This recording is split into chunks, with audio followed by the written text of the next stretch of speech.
Oh, hey, bitch. Oh, excuse you. Baloney wash. I'm annoyed. I'm just here to give my opinion and carry in. Oh, it's Chris Avalon Unfiltered, bitch.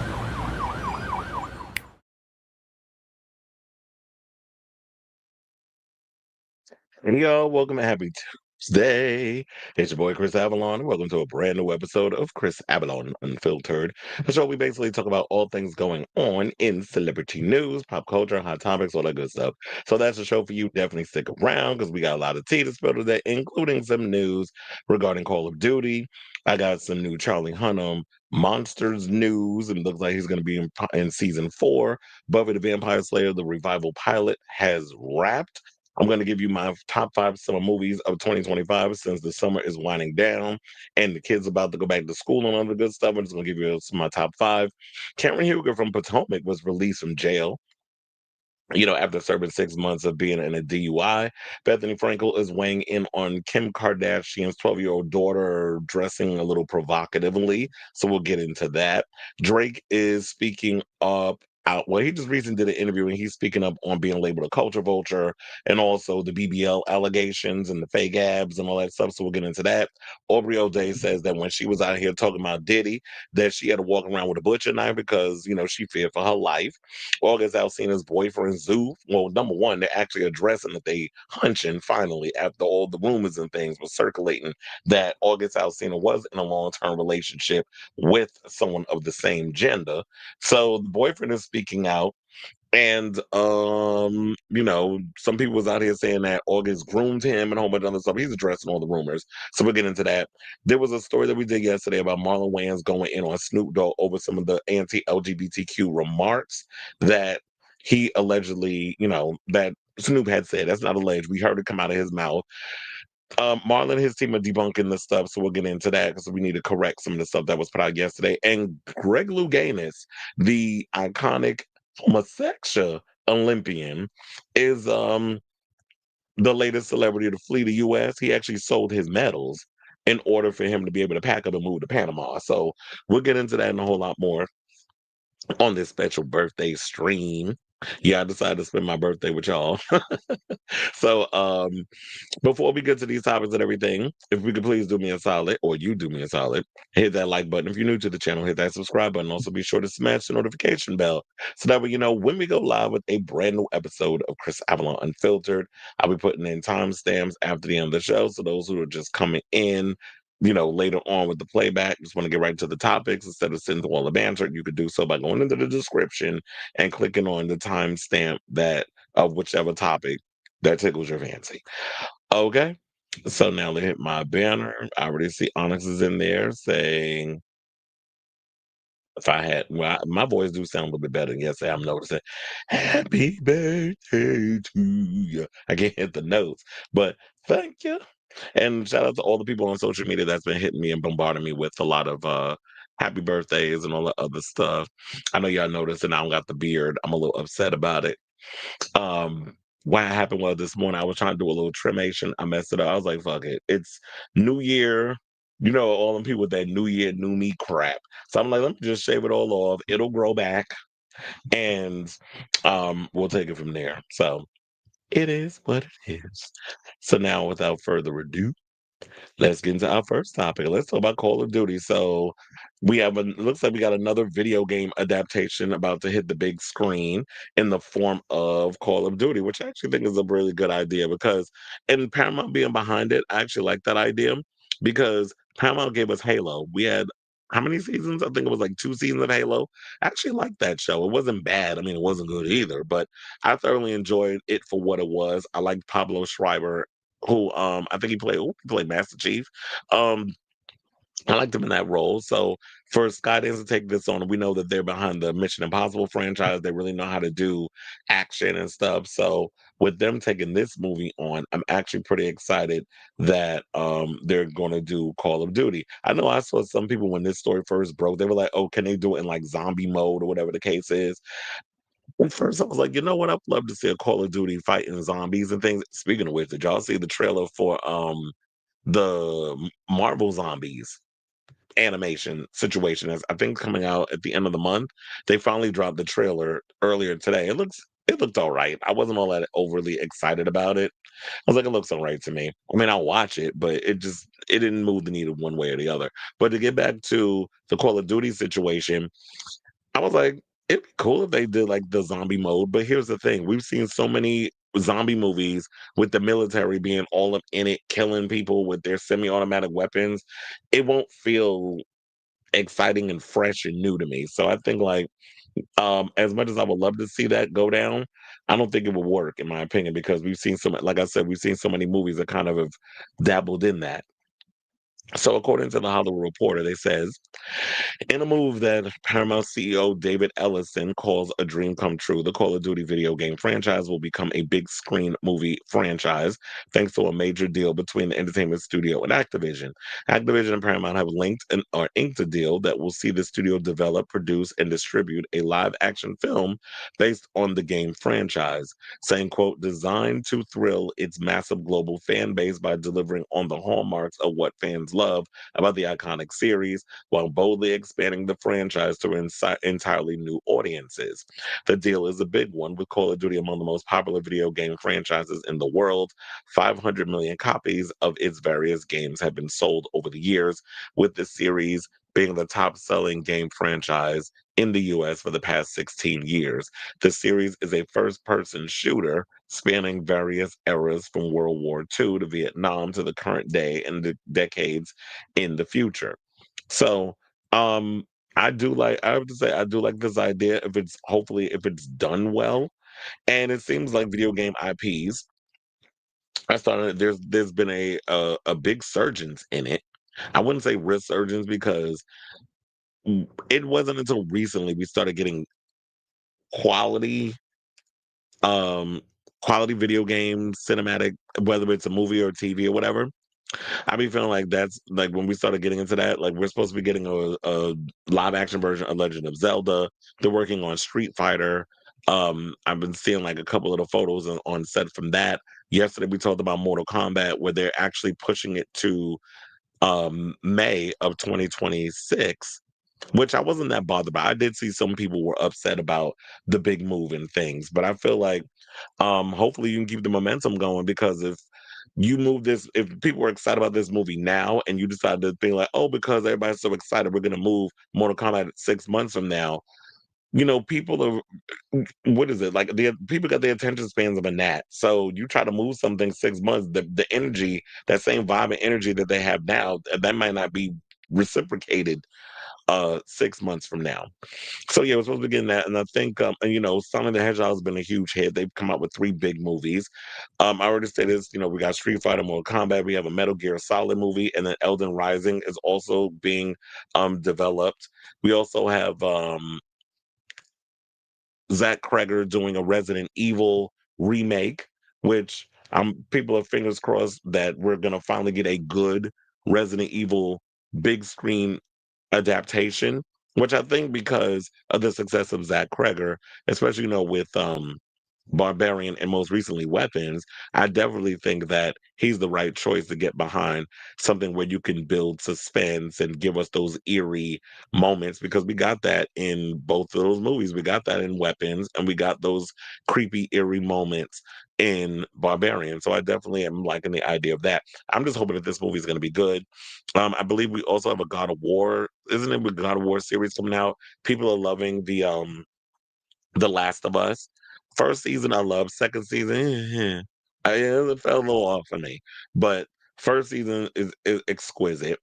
So I'm definitely looking forward to seeing what they're going to do with this film. I definitely trust that Paramount knows what they're doing in regards to this because, they've given us a lot of really good action films over the years, especially with Skydance being behind it. Skydance is definitely one of those production companies that has given us a lot of really good quality action films. So I'm actually looking forward to seeing this when they develop it and depending on who they cast.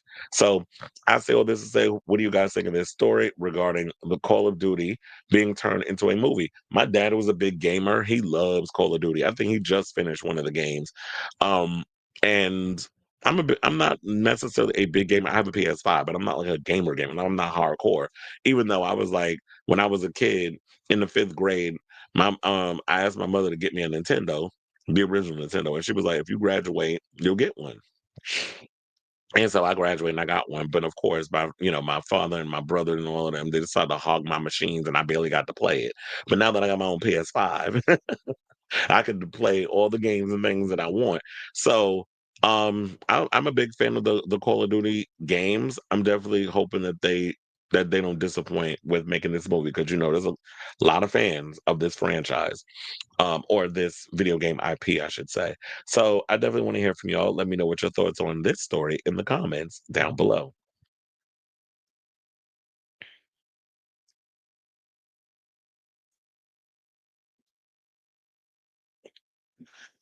All right, Cleveland is in the building. Thank you for the birthday wishes. Thank you, thank yous. I never got into shooting games. I did play Grand Theft. Oh, please. I love Grand Theft Auto, all because of the crazy stuff that you could do in that video game. But you can have sex and get the hookers and the drinking and killing people and running people over with your car. Like I liked all that crazy stuff because because like you can't do that in real life. So it's like do it in a video game.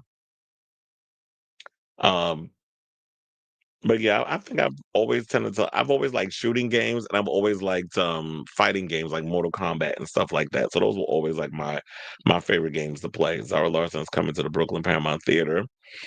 And since you're not working, Tate McRae and Brooklyn Paramount is not MSG related.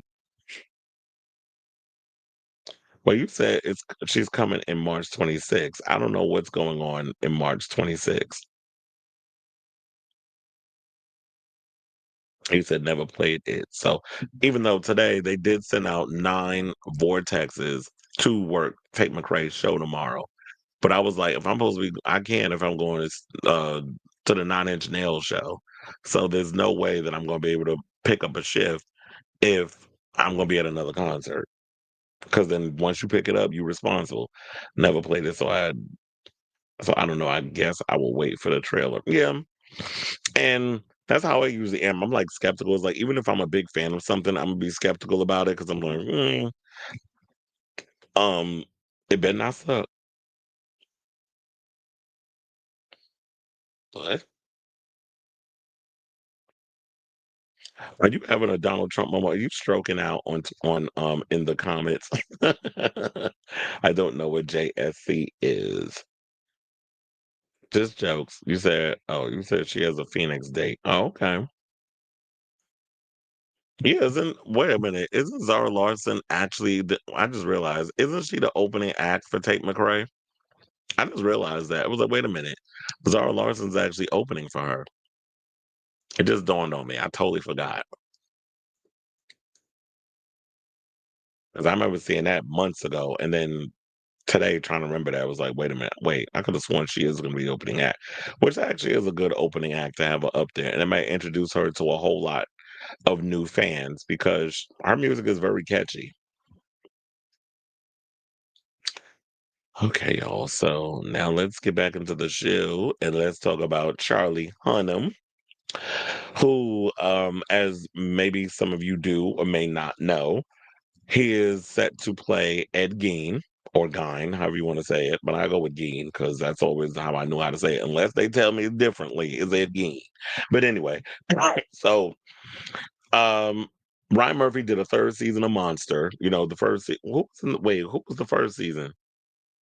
Um, I totally forgot. It'll probably come to me if I read the article. But I was like, okay, so we had like the Menendez brothers. Oh yeah, so it was Jeffrey Dahmer. Now I remember it was Jeffrey Dahmer first season. Second season was the Menendez brothers, which it seemed like both seasons were pretty much controversial because some people didn't like all the exploitation of people of color being killed by some white man.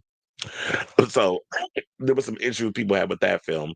Then people have issues with the Menendez incestuous stuff that Ryan Murphy was implying in season 2. Now we have season 3 coming with Charlie Hunnam playing Ed Gein, who used to take people's skin and turn it into furniture and all kinds of other craziness. And people are saying, like, well, Texas Chainsaw Massacre, so many other movies have been based on a lot of the stuff from what they had learned from Ed Gein back in the day. With that being said, so that's supposed to be coming out, I believe, at the top of October, which I'm actually looking forward to seeing that. I heard this sidebar. I heard there's a documentary on John Wayne Gacy that's on Peacock. I gotta check that out because that looks relatively interesting. So I might be interested in wanting to check that out. I don't know, for some reason I like watching documentaries and movies on serial killers and stuff. It's because I know what not to do. I think I'm always fascinated by crazy people. But maybe I should have been a psychotherapist. But so yeah, now the word on the street is that he may be I guess he's so good in this show that Ryan Murphy wants to keep him in the Monsterverse and is looking to cast him as the father of serial killer Lizzie Borden in the upcoming season, well, fourth season, I should say, of Monster. So, as previously announced, Monster season 4 will focus on the Lizzie Borden case. According to sources, Hunnam will play not Andrew Jackson Borden. Andrew Jackson Borden, Lizzie's father. Ella Beatty will play Lizzie, while Rebecca Hall will play Lizzie's stepmother, Abby, and Vicky Creeps will play Bridget Sullivan, a maid in the Borden household. So Netflix hasn't commented on this, by the way, but they've so Hunnam recently completed filming on Monster season 3, in which he will play notorious serial killer Ed Gein. He is best known for starring on the popular FX outlaw biker drama Sons of Anarchy, in which he played Jax Teller for 7 seasons. He also starred in the Apple series adaptation of the book Shantaram, while his other TV credits include Undeclared and well, look, I remember him from Queer as Folk. Like he was the Justin of the British version of Queer as Folk. I don't think that was his name though, but he was on the first season of Queer as Folk. His film credits include Pacific Rim, The Gentleman, True History of the Kelly Gang, Rebel Moon Part 1. Jesus Christ, that movie was terrible. And Lost City of Z. He also set for a major role in the upcoming Amazon crime drama Criminal. So yeah, he's out there working. And for those of you who are not familiar with Ms. Borden, actually like these photos and everything that they've been taking of him though, and that's why you see like the chainsaw and stuff. It said Lizzie Borden lived in Massachusetts until the late 1800s. In 1892, she was accused of murdering both her father and stepmother with an axe at their shared home. Borden was eventually acquitted of the crimes, but the brutal nature of the murders attracted nationwide attention and contributed to Borden's place in pop culture. The case has been the subject of numerous adaptations across a wide variety of media. Most recent examples include The Lizzie Borden Chronicles, which starred Christina Ricci, and the film Lizzie, starring Chloe Sevigny and Kristen Stewart.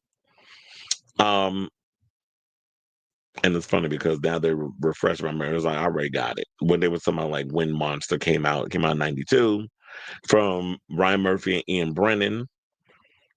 First season, as we said, focused on Evan Peters as Jeffrey Dahmer and Niecy Nash as Glenda Cleveland. Peters won a Golden Globe. Niecy won an Emmy. It actually ranks as the fourth most watched season in TV in Netflix history. Season 2 debuted in September 2024 and told the story of the Menendez brothers. So, regardless of how people say how they felt about the franchise and all this other stuff, it's been a successful TV show. So people say it's funny how like people say a whole bunch of stuff, but then when the reality hits, all of a sudden it's a different story. The ratings say otherwise, which is why they keep doing them. And to be honest, I'd rather Ryan Murphy do this than American Horror Story. Just give TV reenactments or whatever of real life serial killer situations because American Horror Story is cooked. It hasn't been good in years. So I really feel like y'all just need to put that to bed. But we haven't heard anything about American Horror Story. So I'm starting to think that that show was pretty much done. I don't even think it's coming back because we haven't heard anything. The last thing they did was with Kim Kardashian, and that should have been the final nail in the coffin, quiet as it's kept. But that might have been the final nail in the coffin. But to also give credit, I should say that Nexus Point News was the first to report on Hunnam's casting for the Lizzie Borden Netflix series. Because a lot of the big trays always want to take the credit and don't want to give credit to the little guys and all other stuff. So I thought I'd do that. And I'll say I'm definitely looking forward to seeing um this Ed Gein show. I mean, I like some of the pictures on the promos and stuff that they put out there, but I need to see a trailer. And I'm sure that we should be getting one soon because the franchise is I mean the show is coming out in like what 4 weeks, less than 4 weeks. So I said all this to say, what do you guys think of this story? Would you be looking for, are you be looking forward to checking out the Ed Gein series? And would you like to see Charlie Hunnam play Lizzie Borden's daddy, who ends up getting hacked to death with an axe? So whatever your thoughts are, let me know in the comments down below. I can't wait to be over this whole losing my voice situation.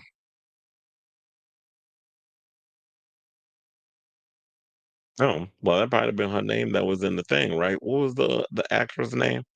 And it's funny, they got what's his name? There's a lot of children of actors who are, yeah, this says Ella Beatty. So it might be her. When you got it's funny how when you get all these different celebrities and stuff, Kyle Chandler's daughter is playing Wendy on the Alien Earth show. So it's like you always it's funny how like when you watch a lot of shows, the children of actors that we grew up with are kind of carrying they pass the torch down to their kids and they're actually, preceding these films on these shows. And she's good on the show too. Oh, child. Well, look, it's best Taylor go off and live her best life and leave, you know, that chick alone and her gay ass husband. I like this. I don't think I actually saw the series with Christina Ricci. I read that to save money, they don't even allow writers on the set in case they realize what they wrote needs to change or add dialogue, but because they rather spend money on. All right, y'all. So let's move on with the show. All right, y'all, let's get back into the show. I was like, wow, I sound so somber. I was like, ooh, I sounded depressed there. Hold on, I need some water. I must have too much ice in here because it's like I could barely get anything out. Mm,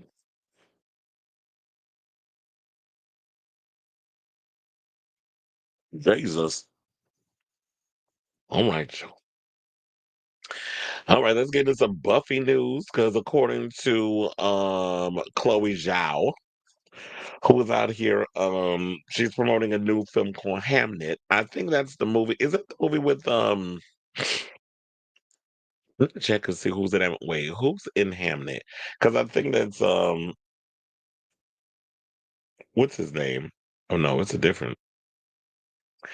It said William Shakespeare and his wife Agnes celebrate the birth of their son Hamnet. However, when tragedy strikes and Hamlet dies at a young age, it inspires Shakespeare to write the timeless masterpiece Hamlet. Oh, so that's what that movie's about. Good to know. I thought it was that movie with Riz Ahmed, but apparently it's not. Excuse me. But anyway, so Chloe's out, directed Eternals, and I also did this movie called Hamnet. She's out promoting it. She also is behind the Buffy the Vampire Slayer reboot that's supposed to be coming to Hulu. So now she decided to let everybody know. She said, "We done over here. We done filmed the pilot, and now it's just up to Hulu to decide whether or not they're going to move forward."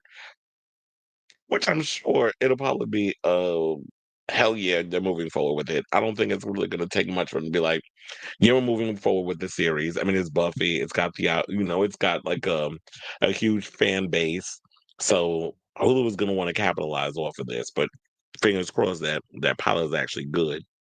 So when she was asked what she was doing next during this interview, Zhao revealed that she just finished filming the pilot episode. She also explained how excited she is for the revival by emphasizing her love for the original show. She said, I just wrapped the pilot of the new Buffy the Vampire Slayer series, which is set 25 years later. My company is part of developing it. The fandom is so special to me, and I'm excited about how that's going to go into the world. Now, based on Zhao's comments about Buffy the Vampire Slayer's revival, are two main takeaways. The most important takeaway from Zhao's comments is that filming for the revival's pilot has finished. While it's possible that there could be reshoots and the plans for the new revival could still be abandoned. That is a huge step in the show, and that's a huge step for the show and fans alike. It's also an indication that viewers may see the show sooner rather than later. Secondly, and perhaps more importantly, Zhao's comments seem to make it a great thing that she is involved with the revival. Since she is an acclaimed Academy Award winning director, her involvement seems like a good idea. If she understands why fans love Buffy the Vampire Slayer, Zhao's status as a fan herself makes it very likely that she understands the show's appeal. And here's the thing with the show, I want them to tell their own story. I mean, but if you're going to bring characters that I grew up loving, that's being a part of the show, if you're going to have Buffy in it, if you're going to have, I don't know who else they're going to have in the show besides Buffy. Did they mention any other nostalgic actors? Like, if you're going to bring Buffy, and we'll just have to play along and pretend like we cast it. If you're gonna put Buffy and Willow and possibly bring back Giles and maybe even resurrect Cordelia from the dead, or maybe even have Spike or all these other characters in there, it needs to make sense to the show. I want them to still be able to do their own thing with this new kid, with this new girl that they have that's the Slayer. And what is the reason that Buffy, because it seemed like to me that the way she was dressed, like she's got this corporate job or whatever. She's given up being a slayer.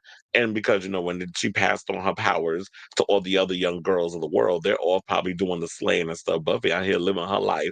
But I'm thinking an extinction level event or something crazy has to happen to draw her back to New Sunnydale and for her to want to get back into the game. And if you're going to I'm just hoping that they can find that balance between, you know, that whole requel thing, which is like you have the nostalgia cast, but you also have your new cast. So if they could do something similar, like the rumors regarding Scream 7, for example, where it's like you have Sydney's daughter, Tatum, and her group of friends as they're going through what they're going through, trying to avoid getting killed by Ghostface. But you have Sydney and Gail off doing their own thing, and then somehow they all intertwine throughout the show. That would actually think would be a good idea instead of just trying to do fan service, because you want to get the old fans to come back, but then the newer fans, you want to try to draw them in as well. So, um, like I said, my generation at this point, because Buffy the Vampire Slayer came out 20 plus years ago, we're in this nostalgia age where it's just like a lot of the things that we grew up that gave us that brought us comfort and stuff.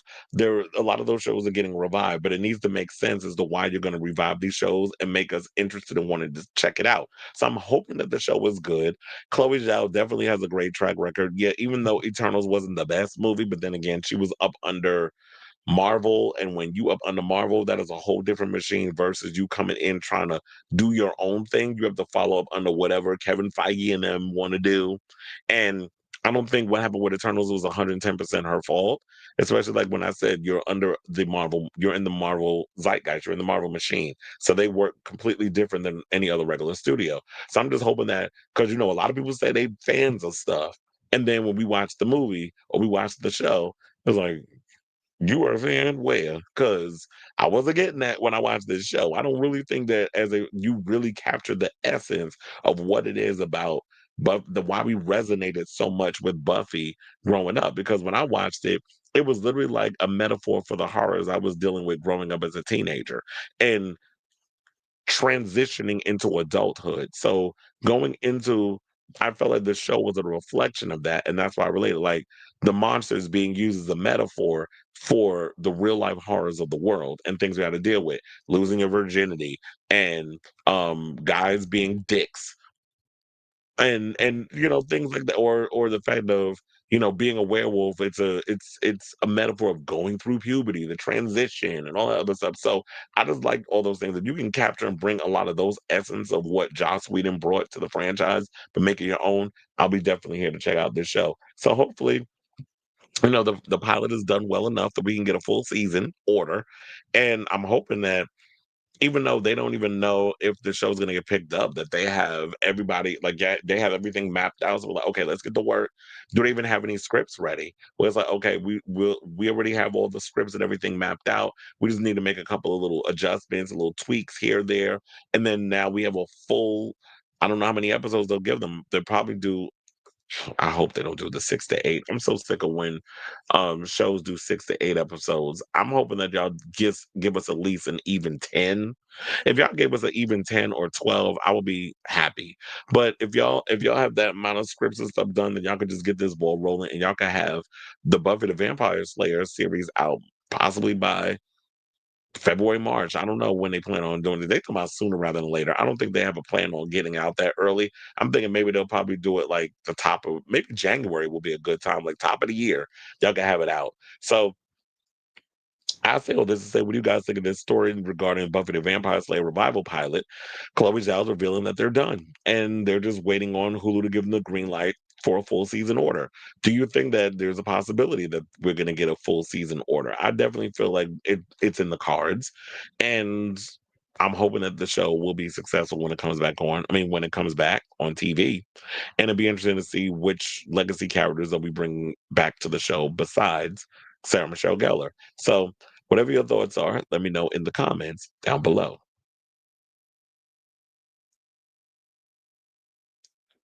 You say special effects, they rather cut corners by taking advantage of the writers. Happy birthday. I mean, happy birthday. Thank you, Sailor Mermaid. I hope Sarah has a prominent role and not underutilized as a hook the old fan. I know, because then people will really be pissed off with that because then they'll be like, well, you co-signing that. And here's the thing, there's no excuse because Sarah's running around saying she's an executive producer. So if you're an executive producer, are you an executive producer in name only, or are you actually very hands-on with this show? That's all I want to know. I want to know how much input do you have in the show and how much screen time and girl, we already know like the crazy fight sequences you're gonna have your double step in. And it was always funny when you will see like, okay, you know that's not Buffy doing it. Cause first of all, her double weighed more than she did. And that's no shade saying like she was fat. The girl was fit. Buffy Sarah's skinny. She was Hollywood skinny. So trying to have like a double that matches her physicality, you could always tell when they jumped in the double. And they didn't even try to hide that back in the day. But we just went along with it. For them close ups, she did a lot of them fights, but we knew when your double was put in. All right, y'all. So now let's move on and let's talk about some movies and things. So the summer has pretty much winding down. It's not over yet. We got about what 2 more weeks before we lose the full summer. We go into fall, maybe 2.5, 3 weeks.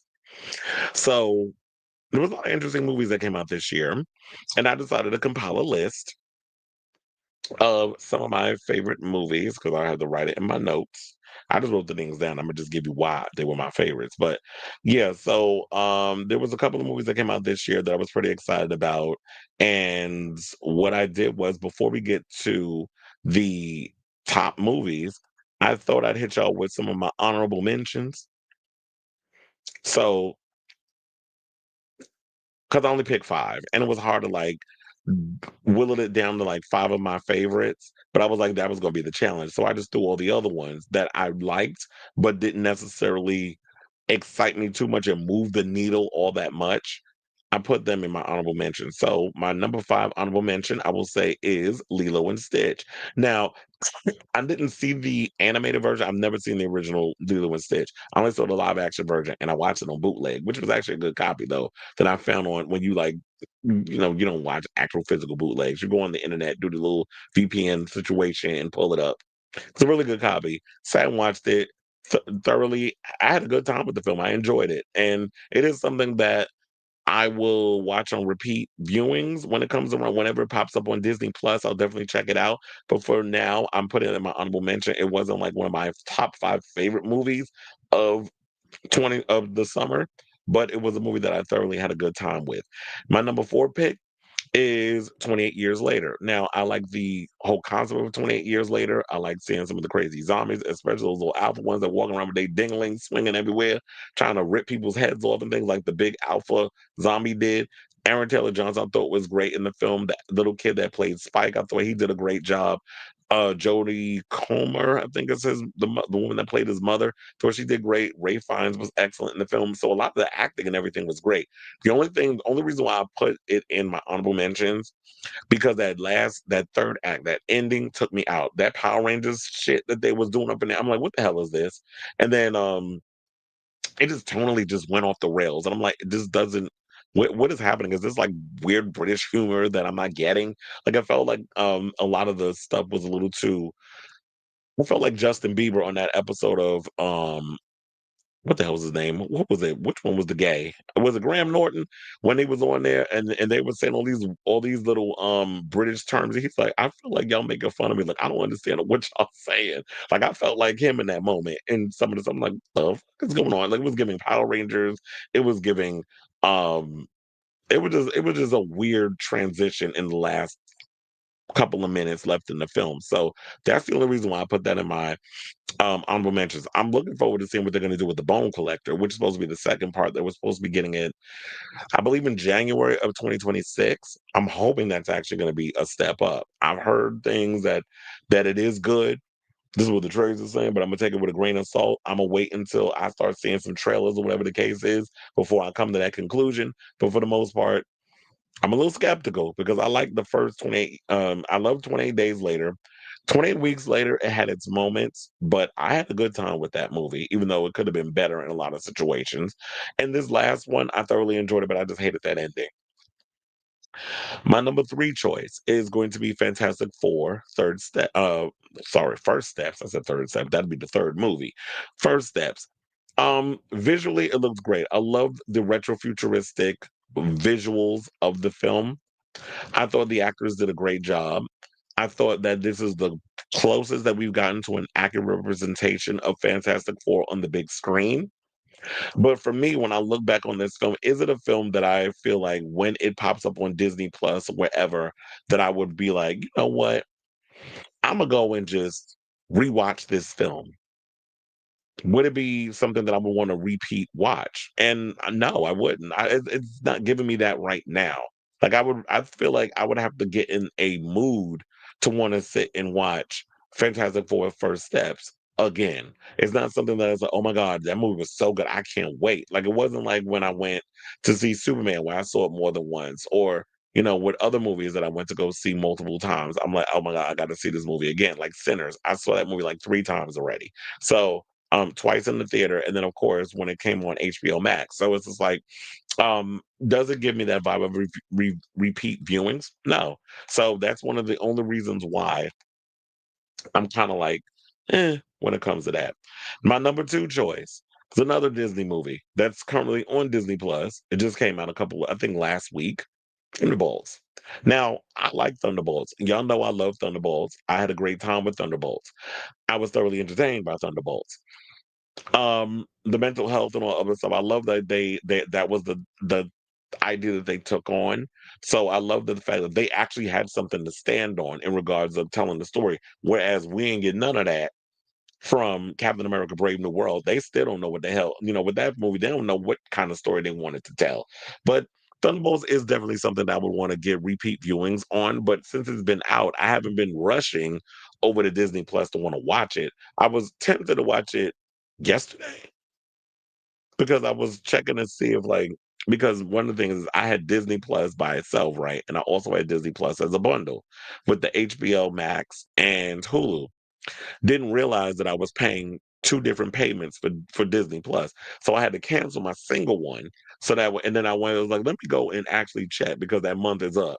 Let me go check and see if the Disney Plus is still working. And it is, because I'm like, wait a minute, y'all not gonna play in my face and make it like my Disney Plus ain't gonna work when I'm paying, a whole bundle and I'm paying the singular price. So I was like, why am I paying two prices? See, this is why I gotta be paying attention to the money that be coming out of my account, which I'm starting to pay more attention to now.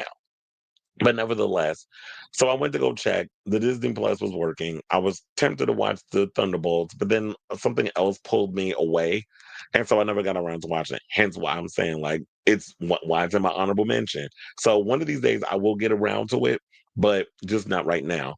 It is a good movie, though. So if you haven't seen it, definitely check it out. And my number one honorable mention will go to Mission Impossible Final Reckoning. So now Dead Reckoning Part 1, y'all already know that movie was a hot mess. It was convoluted, it was all over the place.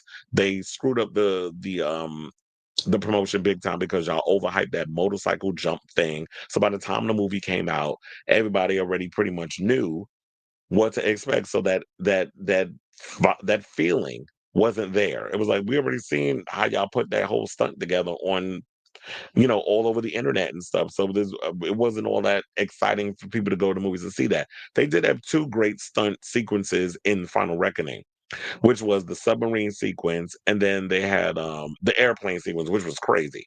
How Tom Cruise did those stunts, but uh, um, to be honest, I just didn't feel like story wise it was that good. This whole AI situation they were working on, it was just the movie was too long.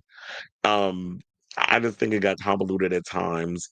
It wasn't all that exciting. It definitely felt like the end of the franchise, and I definitely think this is time for Tom Cruise to hang it up as Ethan Hunt, and then for them to reboot the franchise with somebody else. If he wants to come back as some sort of a mentor, that'd be great. If he wants to stay on as a producer, that's great. But I think it's time to pass the torch of Mission Impossible to somebody else. I was saying y'all need to leave the movies alone and just go and do like a stripped back, straightforward spy TV series with the crazy facial masks and the martial arts and the cloak and dagger stuff, like kind of bring it back to basics and make it less about the stunts because became more over the years. It became more and more and more about, okay, what crazy stunt is Tom Cruise going to do this time? And I got to spend a whole year trying to prep for this stunt. And I just felt like it got old. It got a little late. It became more about him than about the franchise and the characters. And so that's why that's in my honorable mention. It was a great way to end the franchise, but it wasn't one of the strongest films. It kind of went out I felt like it went out with a whimper instead of a bang. So now that I've gotten through my top five honorable mentions, let's get into my top five um movies that I've chosen for that were my favorites. So number five, I'm gonna go with Superman. I definitely enjoyed Superman. I know some people it was like mixed reviews, whatever the case was. There were certain things in there with like some of the James Gunn isms, the little jokes or whatever. I felt like they didn't land at times. I definitely like the fact that y'all made him that it was all about trying to be kind to people, even to those who aren't necessarily always the kindest to you. That'd be hard for me to do. And I know a lot of people were kind of, and I guess me too, I'm guilty of it. I was kind of upset that y'all had Superman getting his ass beat a little too much. I'm like, y'all could have him get a couple of licks. I'm not saying you got to make him like Dwayne Johnson, where nobody can beat his ass, and it's got to be in my contract. But what you could have did was I'm getting a couple of licks, and it shouldn't have been when you realizing in the third act that it was a bunch of cameras surrounding you, and that's why you were getting your ass beat because the cameras and Lex controlling the situation, how you was getting beat up, like you couldn't tell that from the beginning. So there was a couple of little things in there that was like, but for the most part, I thoroughly enjoyed this Superman. I'm hoping that I'm looking forward to Superman 2. My number four choice is going to be Final Destination Bloodlines. I had such a great time with Final Destination Bloodlines. I like the fact that they made it about, okay, so what happens when someone who is supposed to die actually survives for decades, has a whole family who technically should not even be here because that was not part of the universe's design, and the all the hell that ensues with that. The kills, the way that they set up everything, top notch. The way you thought that people were gonna die, it was like that's not how they died. And yeah, there was a little couple of things you could tell with the digital, but I understand it's a smaller, like these movies don't do like, they're not going to put a 60, $70 million budget behind a Final Destination film. So you got to choose your battles. Like you can get some of your practical stuff, but then to make things a little easier and cheaper to do, They're gonna do the CGI stuff. The MRI scene, there was a lot of kills in this movie that was my favorite, but the MRI sequence alone happens to be one of my top favorite sequences in this movie. So if you haven't seen Final Destination Bloodlines, definitely check that out. That's like one of my favorites of this year. And out of I feel like it was my favorite since. If I'm gonna go there, I'm gonna say the first one will always be my favorite. I love me some Devon Sawa, and I love Clear. What that was her name? Ari Larder. I love that movie. Love the second one because it was like it was like the first movie on steroids with up in the action. More gore, carnage, candy. That thing how they say in Scream too. More blood, more gore, carnage, candy. That's what Randy said to Dewey when they had the little moment in the cafeteria at the table, to be specific. And then after that, I will put Final Destination Bloodlines. I do love the third one, but Final Destination Bloodlines is gonna slide up in there, and then I'll put the third one after that. So that was like one of my favorites. Now, my number three choice, I'm going to pick Ballerina. Now I know a lot of people didn't see it when it came out in the theaters. It happened to do much better when it was on digital, by the way. So when it came out on digital, it seemed like people watched Ballerina at home and it did significantly well at home versus being in the theater. I had to see it in the theater in Dolby on the screen with the surround sound and it was definitely worth the watch when you see that nonstop action. Ana de Armas has definitely proven that she is definitely an action hero in the making. We definitely need more female centered action movies. But if they keep doing okay, you already know how Hollywood gets. If something doesn't come out of the gate and make $100 million off the back of a woman, or any kind of a demographic that's not white and male, they're like, "Oh, you had your one shot. That's it." So I hope that we get to see a future of Ballerina. She definitely, Eve's story definitely needs to continue to be told. I definitely love being in this world and this universe, but it seems to be like there's a certain niche market that likes action movies, and I'm part of that little niche market. They don't do as well as like horror films. Horror films, for some reason, yes, it is a niche market, but depending on the type of horror film, because it's not one type of situation, where depending on the franchise, it could be a slasher, it could be like a weapons or whatever the case is, and it'll do 100 some odd million dollars versus there's certain films that'll do significantly smaller, like I Know What You Did Last Summer, which off of a $19 million budget, it grossed like $80 million worldwide, which some people look at is a hit because it made back its budget, it made back its marketing, but it's a cult film, and that's okay that it's a cult film. So Ballerina was definitely a good one. I thoroughly enjoyed it. There were so many great fight sequences in this film, but the flamethrower sequence is definitely like one of my all-time favorite sequences in the movie. But there's so many to choose from. But if I had to choose one, that's one of my faves. My number two choice. Even though it doesn't reinvent the wheel in so many ways, because we've seen so many movies like it between Top Gun and Days of Thunder and so many movies of that nature, I had a good time with it because it was it felt nostalgic in a way of those type of movies that I grew up watching, The Field of Dreams and all that stuff. And that would be F1. Thoroughly had a great time with F1. Brad Pitt was exquisite in the film. Damson Idris, I loved his character in the film. I wanted more of him. That's how much I liked his character. I felt like he was underused at times in the film, but for the most part, when he was on screen, he definitely popped.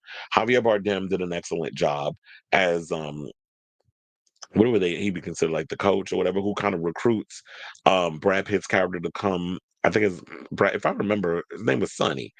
Who recruits him to come, drive for him and help them win and all this other stuff. And I know that budget was crazy. That movie made I think the budget was $300 million, and it's crossed over the $600 million mark. And some people say it's a big hit versus, oh, y'all say that's a big hit, but it really hasn't transcended and made all the money that it needed to make. But I'm like, it depends on what you asking for, because we're talking about Apple, and Apple could afford to take a L in regards of it not grossing $700-800 million, because Apple makes so much money in so many other avenues of what they do business wise. So I guess in a way it would be considered a hit. So yeah, F1 was definitely one of my favorites. And the race car sequence, I'm not a big race car guy, but seeing the shots and everything and the race car stuff, it was like it definitely got me hyped. I thoroughly love watching, especially if you watch it on in IMAX or Dolby or one of those things. You definitely get your life watching that movie on one of those type of screens. And I just heard that the cinematographer for F1 is about to be the cinematographer on Starfighter. So he's going to be shooting a lot of stuff. Starfighter, the new Star Wars movie with Ryan Gosling, and I just heard Aaron Pierre is about to be in it, and a bunch of others. So that one actually sounds like a pretty good. I'm like, okay, then that's going to be a good looking movie if you get somebody who does that type of cinematography. But then because I also heard he did Top Gun Maverick. So if you're going to get somebody that kind of brings in that real life aviator look in a Star Wars movie, then I'm like, okay, I'm definitely here for it. Starting to think a little more seriously. Okay, and now my number one choice. So yeah, we got five Superman. Number four, Final Destination. Final Destination. I don't know why I'm struggling to say Final Destination Bloodlines today. It's a lot of vowels up in there.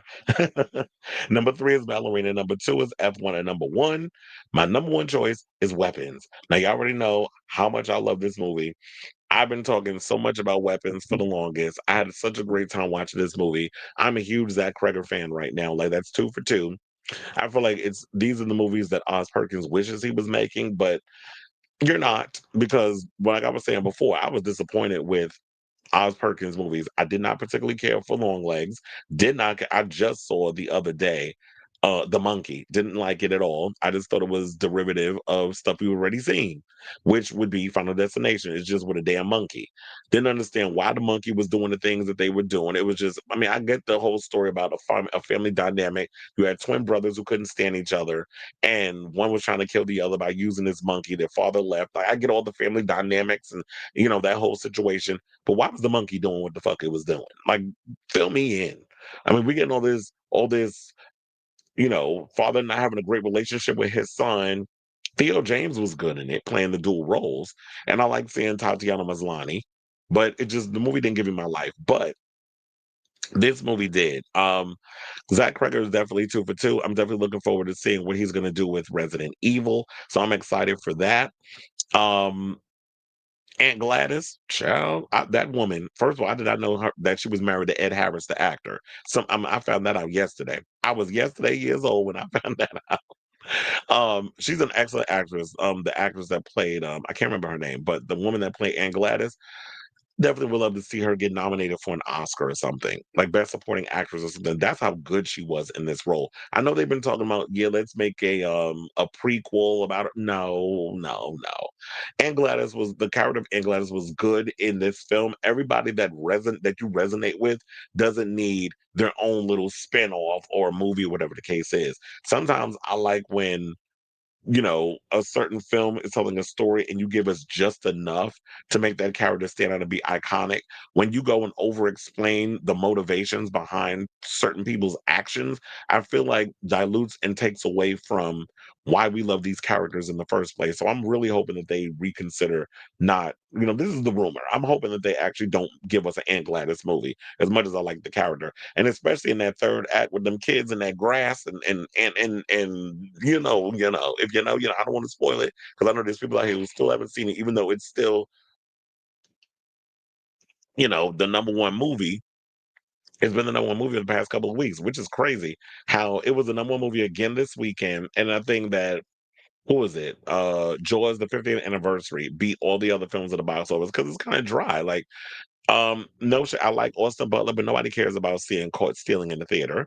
And even though Toxic Avenger, no shade, nobody's going to go to the movies to see that. The first film was terrible from the 80s. I remember watching that a couple of weeks ago on Tubi. I'm like, this shit is god awful. But I get what it is. It has like a camp factor to it. And I understand that the people behind, Terrifier and the upcoming what the hell was the name of that other movie? Silent Night, Deadly Night, that remake. Speaking of which, Rowan Campbell was in The Monkey with a horrible wig on. I said, is that Eddie Munson? From Stranger Things. But I was like, no, he playing a different character. So, so yeah, let me get off this tangent because I'm realizing I'm just going all over the place now and not staying on topic. But yeah, so those are my top fives. And what I want to do is I want to hear from y'all. What do you guys think of this story? What were your five your top five, or you can even give me more than five if you want. Favorite movies that you got to catch this summer. I'm also thinking that I'm probably going to together a list before next week of some of the movies because it's going to be a slow fall. And I guess I'm glad to take Mortal Kombat off now that it's been moved to 2026. But it's going to be a slow fall. So, what movies are coming out this fall that I'm actually excited to check out in the theater? So, whatever your thoughts are on this story, let me know in the comments down below.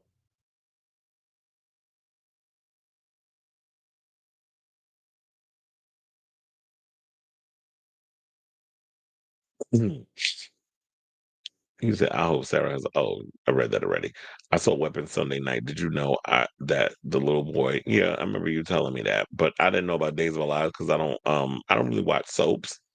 Every now and again, I'll take a gander into General Hospital, which did y'all hear that story that this woman got duped out of hundreds of thousands of dollars because some guy who was pretending to be Steve Burton duped her out of money, and it was from using AI. Like he was FaceTiming her with AI. Thank God this is the storyline for Scream.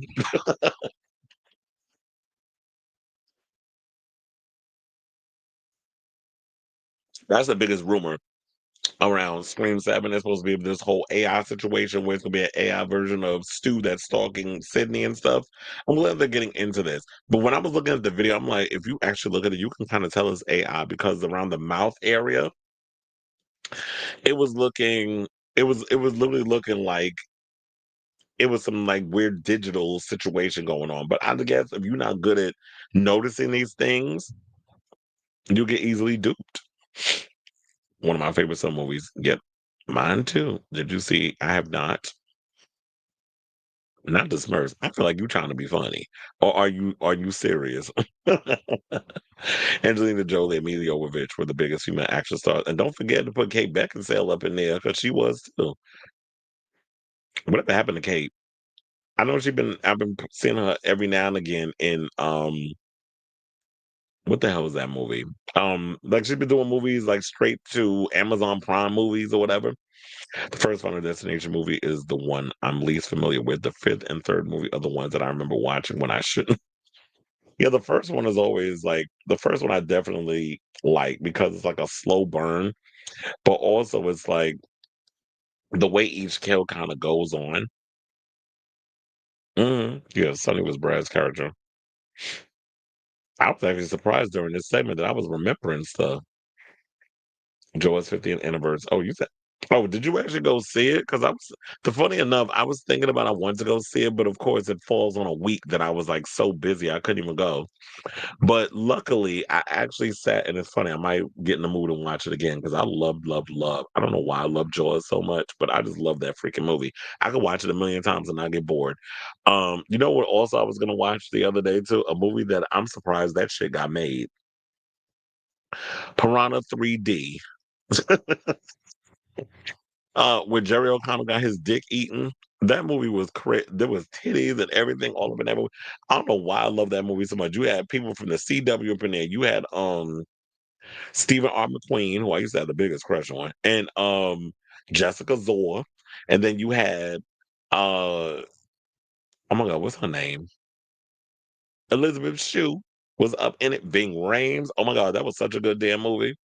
It was crazy. That was but I don't know. I got caught up in Jaws. He said Jaws 50th anniversary, 428 years later, three Final Destination bloodlines, two Thunderbolts, and number one is weapons. Yes, it was. Bunky was horrible. I heard some people talking about it was horrible. It's like, what the fuck was you watching? Yes, well, if you like it, I love it. But for me, I didn't like the movie. The younger when they were going through the younger years and the younger brother, the one that was an asshole, I'm like, you're annoying. I don't want you to get hit by the biggest Mack truck under the sun. Um, it just wasn't an enjoyable film. So I don't know. I just feel like Oz Perkins, because his father was Anthony Perkins, is that why y'all going so easy on him? I feel like he's sort of like a cinematic hack. Like he's not giving you're no Zach Kreger. That's basically what I'm trying to say. Like Zach Kreger's come out of nowhere. He's given us two excellent movies. You come out with two movies, and it's kind of like I'm looking at it like, okay, that's what you're giving. Okay, sir. Um, Good on you. I know he's got another movie. I forget the name of it. That's supposed to be coming out. but I don't even care enough to look it up because I've been disappointed with two of your movies so far. Yeah, Amy Madigan was her name. But yeah, I like her. She's been around for a long time. Some, I believe, if I'm not mistaken, somebody mentioned that she played. I hope I don't get the movie wrong. They said she played Kevin Costner's wife in Field of Dreams. I'm like, damn, that lady been around for that long. But, she's been around for she's been around for a long time. Yeah, Elijah Wood wasn't a monkey, but he was also in what movie did I say? Toxic Avenger, and he also opened up about Ready or Not too, because he's in that, and he said that yes, it takes place directly after what happened in the first one. So I'm wondering where Samara Weaving fits in, because now that she knows everything about the whole family situation, is it going to be that there's another girl who was in her situation where she marries into another family who made this pact, and she tries to go and save her or something or another? I'm definitely curious to see what this movie's going to be about, because Sarah Michelle Gellar's in that one too. She getting around. It seemed like it's a Sarah Michelle Gellar resurgence. I mean, that's probably why they fell in love on the set. Top five, top five Final Destination Bloodlines. I Know What You Did Last Summer. TMNT. Did you give me three? You said top five, but only gave me three. Wait, what is 30? You said Teenage Mutant Ninja Turtles. Is that the old one? I feel like we're gonna be talking about movies. Well, then again, I would have to go in on Cleveland because you put in some damn old movie from 50 years ago when y'all have to pick movies that came out this year. Maybe that should have been more specific. I'm looking forward to Tron. I saw a single out already for the movie. Yeah, that song, Something to Believe in, I believe it's been out for a while. They played in the trailer. I'm actually looking forward to seeing that. That I want to go see in the movies. Nine Inch Nails has been performing it on their tour. So um I'm definitely looking forward to seeing that movie when it comes out next month. I was just looking at a picture of Eddie Munson. I Googled Rowan Campbell Monkey, and that is a hard say. As I said, I don't know what the hell they had him in with that wig. You said the celebrity scam is big now, especially supposedly someone said they were the and that's what y'all gotta watch it when it comes to these celebrities. Because to me, Steve Burton is on General Hospital. He's good financially. Dwayne Johnson is worth damn near $1 billion. He don't need your money. That should be the dead giveaway. He's also married. He has kids. His ex-wife was very prominent, and I think still is in his career because she's a big producer in the industry. So y'all got to do y'all research. Stop getting y'all be getting in such this fantasy situation and really believe these celebrities be wanting to like is all for you. And it's like, come on now, listen to your gut. If your gut is telling you it's too good to be true, then it probably is. And just do the research. So you willing to be the other woman, but even if it was true, you willing to be the other woman in the relationship?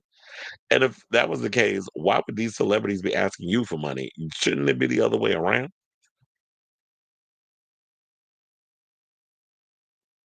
And she does do another Underworld. You know what? I've always thought the Underworld franchise had potential, but I just felt like what was his name? Len Wiseman dropped the ball with that whole franchise. I don't even think he knew what to do with Celine and all of them. Like there was some real interesting Romeo and Juliet esque stuff that was going on. The Lycans versus the vampires. There was some cool stuff in there, but then it just got ridiculous. Yes, she does. Put her in some leather. No, I'm on the fence with the contract, and it's probably because I've been burned so many times by sequels within this universe that I don't know. I don't know if it's gonna be. I mean, I know it comes out this week, but I don't. Yeah, I don't know if I would want to see that. I mean, I'm gonna wait to hear how the reviews are, and then I may change my mind. Joyce traumatized me as a child to where I couldn't sit on the toilet. No, the movie that would have did that would be Alligator, because I remember that damn movie when they flushed a little alligator down the toilet. I loved watching that movie though, and then it was like the person sat on the toilet, and Yeah, so that would be the movie that would freak me out if you were talking about you were afraid you couldn't sit on the toilet or in the tub. But that is funny though. I still have not seen Together, even though Together is available for on digital. I'm thinking I might actually rent it and want to check it out. But Together, well, here would be a good choice because I know a lot of people saying that that was a good movie. All right, y'all. So now let's move on and get back into the show, and let's talk about the Grand Dame, and that would be Karen Huger. Because word on the curb is Miss Mamas has been released from jail and she got out today. So it kind of makes me wonder, does this mean that because aren't they filming the Real Housewives of Potomac right now? So does that mean that we could be seeing her back on our TV screens? Because this big look, if y'all could sit and wait for Teresa Judice to get out of jail to film a season, then you could do the same thing for Karen. Or does the rules apply only for white folks? I mean, the rule bending. So it looks like it's a brand new day for the Real Housewives of Potomac star Karen Huger. She's finally returning home after unfortunately spending some time away behind bars, and the internet is having a ball with her release. For context, in December of 2024, Huger, known affectionately as the Grand Dame, was officially found guilty of a DUI and other crimes. Her charges include driving under the influence, negligent driving, failing to control her vehicle's speed to avoid a collision, and failing to notify authorities of a change of address, and more. As a result, Hugo was sentenced to 2 years in prison and 1 year suspended, and 5 years with 1 year suspended and 5 years of probation, as this wasn't the first time she faced driving violations. However, around late August, it was publicized that Hugo would be getting an early release with the expected date to be near the top of September. Well, it looked like that, yeah, it was the top of September because she was released today from the Montgomery County Detention Center. And by today, that'd be September 2nd. While she didn't stop to speak to reporters who were camped outside the facility, along with cameras from Bravo, which basically means they are filming this for the show. Video footage captured by the latter team showed Huger leaving in a black SUV where she rolled the window down just enough to show her smiling face and wave to everyone. I do have that video though. Hold on. Let me 'cause I'm gonna hold that up. Yeah. I was like, I had to pause it first because it was like I knew it was gonna play. And hold on. Let's hit the play button. Here There she she goes. is in the black SUV. Hi, Karen.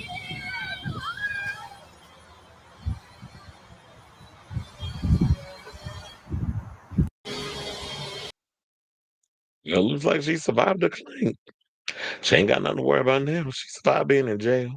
I'm sure that they'll get into the whole thing of her when she's on Potomac asking her what it was like being up in there, and she'll still be up in there with her diva dums and the drama and all that other stuff. So this would be a good time for Bravo to get them cameras and stuff rolling up in there. So now they said once footage of her release began to make the rounds on social media, many users had plenty to say, with sentiments ranging from jokes about her impending return back to the Housewives franchise to more serious ones about her hopefully never going back to jail.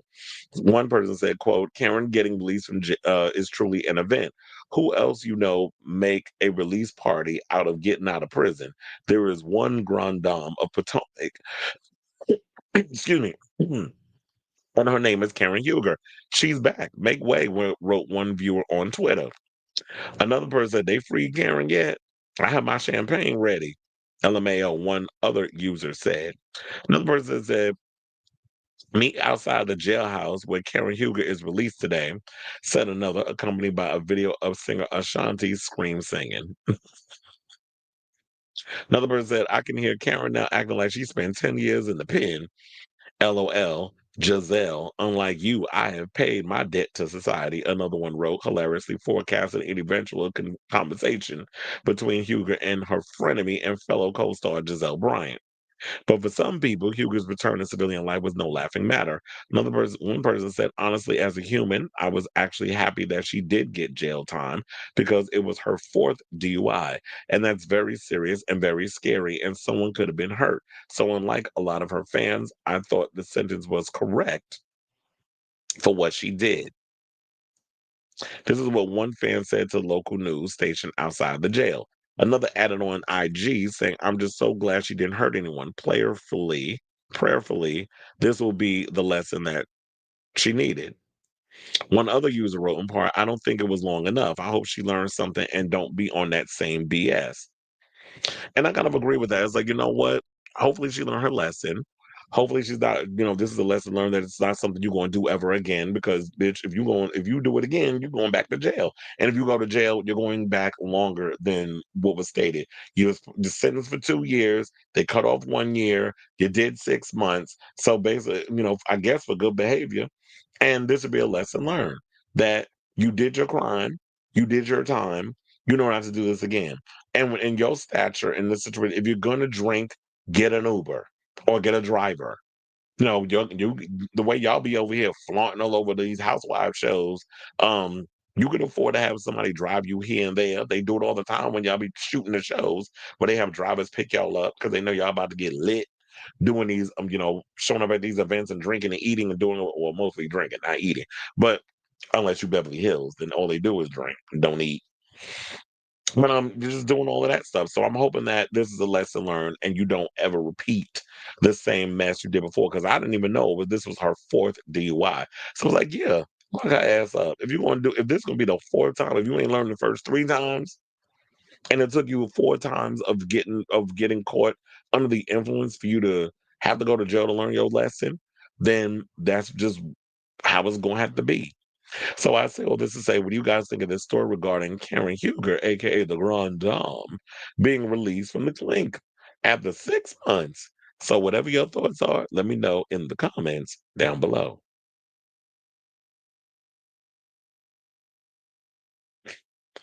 I miss Karen. If she came back on the show, it would make a good storyline. And Lord knows Potomac needs one of those. Of course.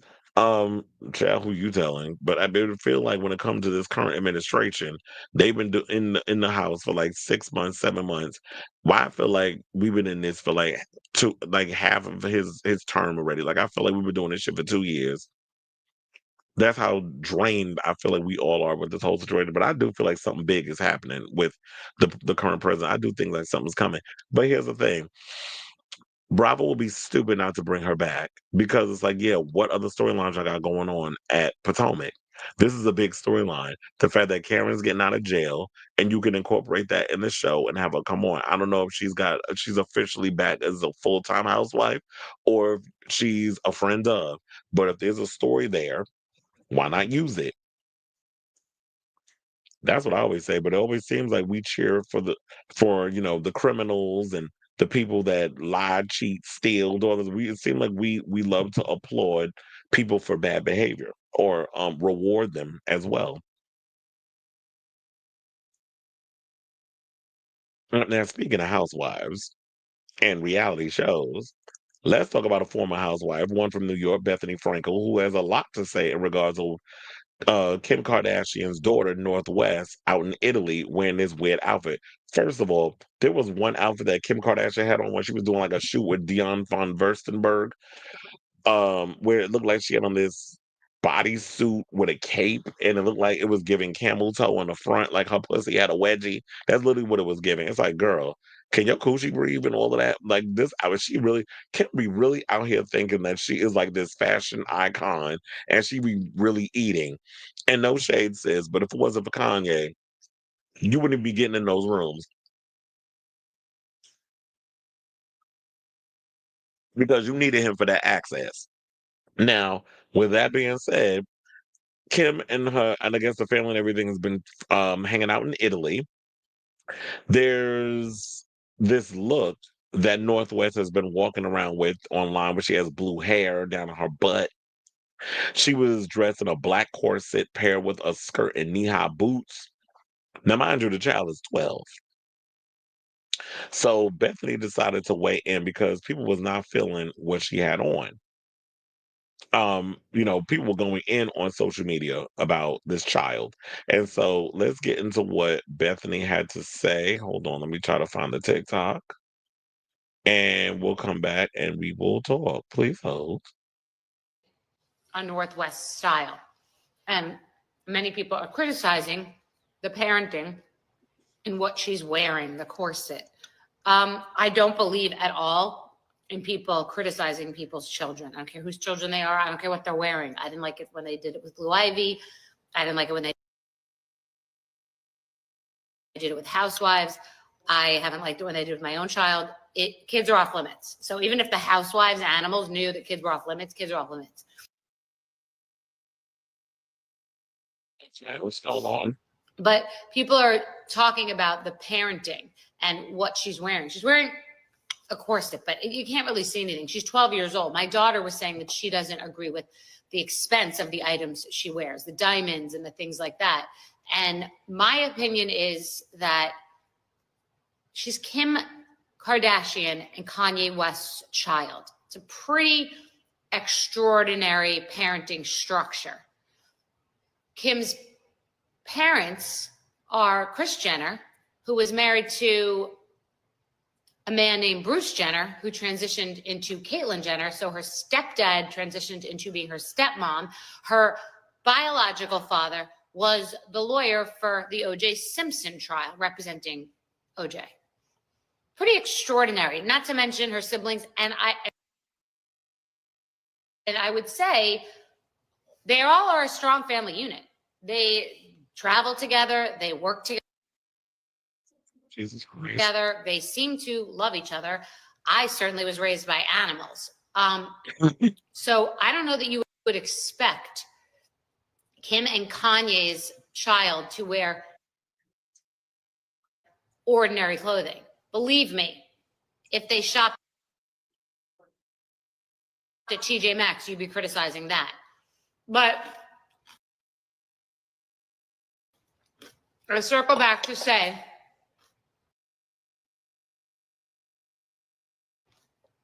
she's preteen. She's going to get into the next couple of years, and they're very hard years, and the game moves pretty fast. And there's 4 kids there. It's like herding cats, not easy, no matter how much help you have. And if the help is raising your kids, that's not easy either, I guess. She's entering into the impact zone, and it's not for us to criticize anyone's kids, is what my true, honest opinion is. And some kids really push back hard, and she's Kanye West's daughter. She's giving her a run for her money. And she is, and we've been witnessing a lot of that, where we get to see Northwest be out here challenging Kim on a lot of situations, and Kim be out here gagging. She was like, "Oh, sis, this what you thought that you wasn't gonna have to deal with the situations of I guess how you come up and how you treat people and all this other stuff. They always say you get it back in your kids, and it looked like she's getting it back in her children. Now I will say this, because of what she was saying in regards of, when Bethenny decided to weigh in and all this other stuff, she ended up getting in a back and forth. When she posted this on her Instagram, she wound up getting in a back and forth. Remember the super nanny, Joe Frost? Well, apparently she jumped on the line and said the following. She said, "You are skirting around the topic, which is, do parents play a role in teaching their children how to express their own individual style whilst not sexually objectifying themselves?" This is what the 55-year-old commented. "It is our job as parents to protect our children because they are minors." It would seem you get that as, "I've never seen your daughter in clothes that sexually objectify her." And as we said, and when I look at, I've seen some pictures of Bryn. Bryn dresses very regular. And some of the clothes, like she wears like sweaters and jeans and things. She's like a regular girl. And then Frankel denied skirting around anything, saying the question is, should you comment on someone else's child when no two snowflakes are the same? But here's the thing. I think people feel like when you are a celebrity kid, when you're putting yourself out here in these outfits, when you're actually being photographed in certain looks, you're opening yourself up to criticism. Then she tried to bring in the whole thing about Blue Ivy. But here's the thing. People was criticizing Blue Ivy in the early stages, but since she started performing with her mother and she's out doing little things, whatever here, Blue Ivy's got the respect of the people. Nobody's out here going in on Blue Ivy over some of the clothes she wears because except that one time, I believe, y'all did criticize Blue Ivy when she was on the red carpet, I believe, for The Lion King, because she had this gown on and y'all were talking, oh, she too young to be wearing that. And I'm like, what the fuck is she supposed to wear, Burke?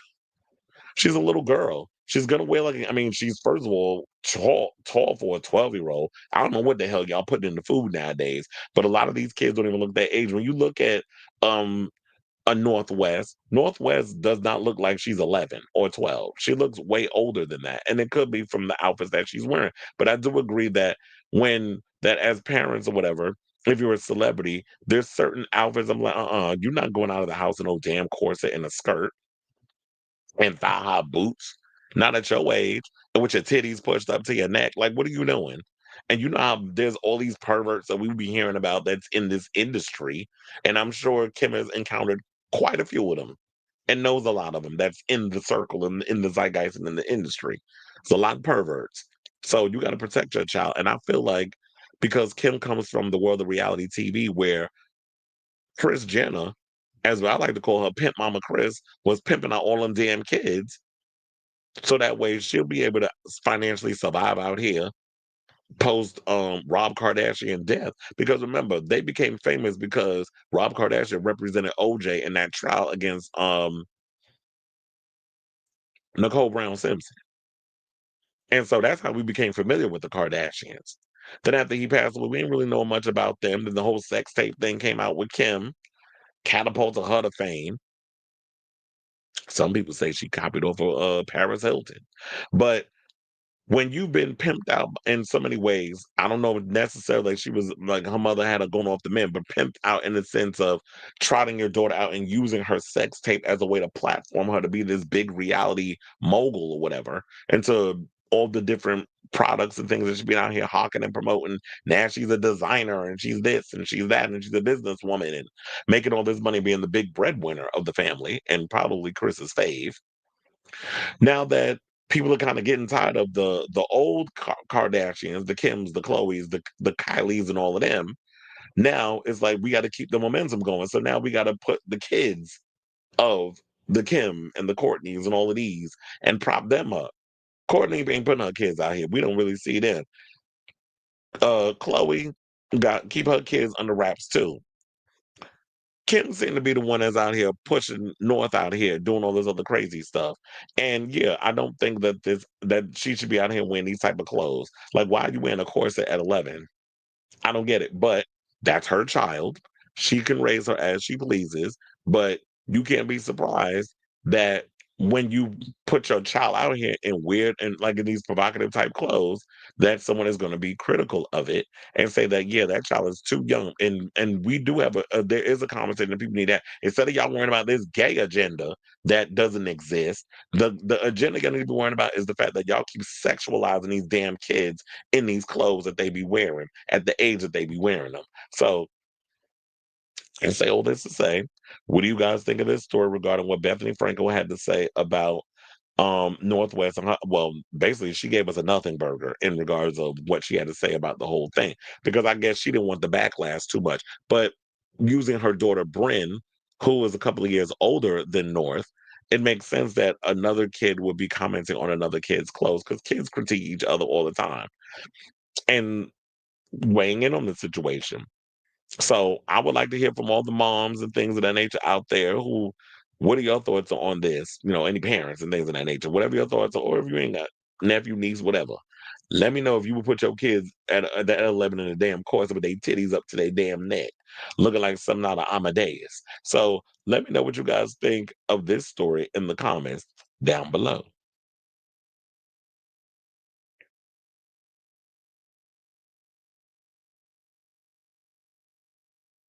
I think North is experimenting with her taste in fashion and probably didn't think twice about a corset out in public. She's an alternative girly. I do realize that she does wear a lot of alternative clothes. She does like to mix and all that other stuff. And look, quiet as it's kept, y'all be out here talking about Northwest. There be shows that I have worked when people kids be coming like, and I'm sure they'll be dressing like whores going to that Tate McRae concert tomorrow. But I remember when I worked the Katy Perry show, when I worked Jingle Ball, when I worked all these stuff, I'm seeing little girls out here, the shortest of skirts, and I hated like if I worked on the 8th floor looking up because I could literally see under their skirt, and you seeing these girls with like these thong panties on it. I'm sitting there like, do y'all not realize that when y'all walking up, that people can see up under, and I don't be meaning to look, but I have to be doing my job, looking around, making sure everything is where it needs to be. And if I happen to just come across you dressing inappropriately, and the parents be okay with it. So I'm like, look, if you like it, I love it. But I do agree that, on one hand, I get it. Kids are experimenting because when I was a kid, I was experimenting with looks. There was even a thing about that picture where they were saying that North actually has her middle finger pierced. And people were trying to say, "Oh, it's not a piercing, it's a ring." But I'm like, "I've seen rings. That was not a ring. It looked like it was literally her middle finger was pierced."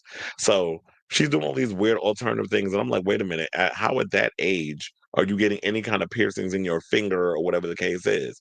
But I guess when you rich, you're gonna get away with that because, at certain things, you have to be a certain age to get certain things pierced. That's not your ears.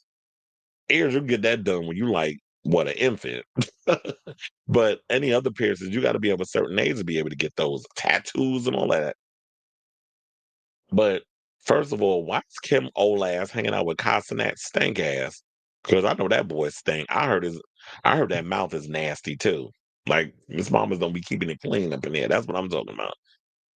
But she like funky breath ninjas. I mean, she was married to Kanye. I don't care what social and financial bracket you are. No parent should be allowing their children to be wearing such a revealing outfit. Okay. I didn't even realize it was a corset. I thought it was a regular tube top. I was more focused on that. I think a lot of the people would be like so caught up on that blue hair. And this will influence other kids more to wear outfits. And exactly. And a lot of them like to get a lot of these kids are influenced by these celebrities and all that other stuff. Like when we was growing up, we was influenced by the fashions of celebrities, but it was weird because it was a lot of kids at our age that was wearing certain looks that was like, okay, that's cool. That looks cool. I see a lot in the malls. You see a lot what of girls in corsets? Like the adultification of celebrity or elite kids is sad, especially knowing they're predators lurking. Okay. And there's a lot of, believe it or not, Tate McRae's fans dress like normal white girls. Is that a pussy? They said, it's her team's official page and they post her concert audience all the time. They do. That would be shocking for me to see that. I'm like, they don't be, I've been thinking they all dress like provocatively. Funnily enough, that's what the movie Cuties was forewarning of the direction that we're heading towards. I don't think I saw that.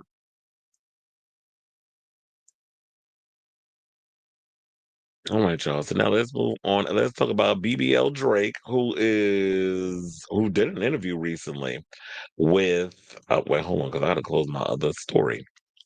Okay, he recently did an interview on he did a podcast with Bobby Althoff, who I didn't even know that did they have an issue back in the day or whatever, because they said that I guess they squashed the beef or whatever, and they became, they wound up doing an interview again. So yeah, he addressed a lot of things. He addressed, being labeled a culture vulture, saying that it hurts his feelings when y'all be saying he a culture vulture.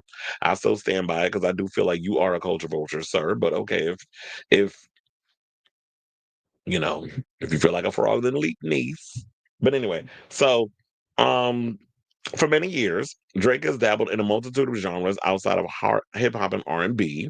He's operated in dancehall, UK rap, pop, and many more. He's even messed around with the patois of two former genres, sometimes to the chagrin of listeners and critics. Yeah, because he has tried to do other patois. Remember, he also even in that Mia song, I think what was it, Bad Bunny? Remember he spoke Spanish at one point when he started call, and then I guess that's where he got Champagne Poppy from. So Drake and Bobby Althoff publicly making amends in the 90-minute debut episode of Not This Again has resulted in no shortage of swiftly headlined excerpts, including his thoughts on a 2022 Sweden arrest over nothing, where he said he spent 9 hours in jail, and the temporarily misaligned perspectives that led him and the former Not Really Good podcast host brief falling out.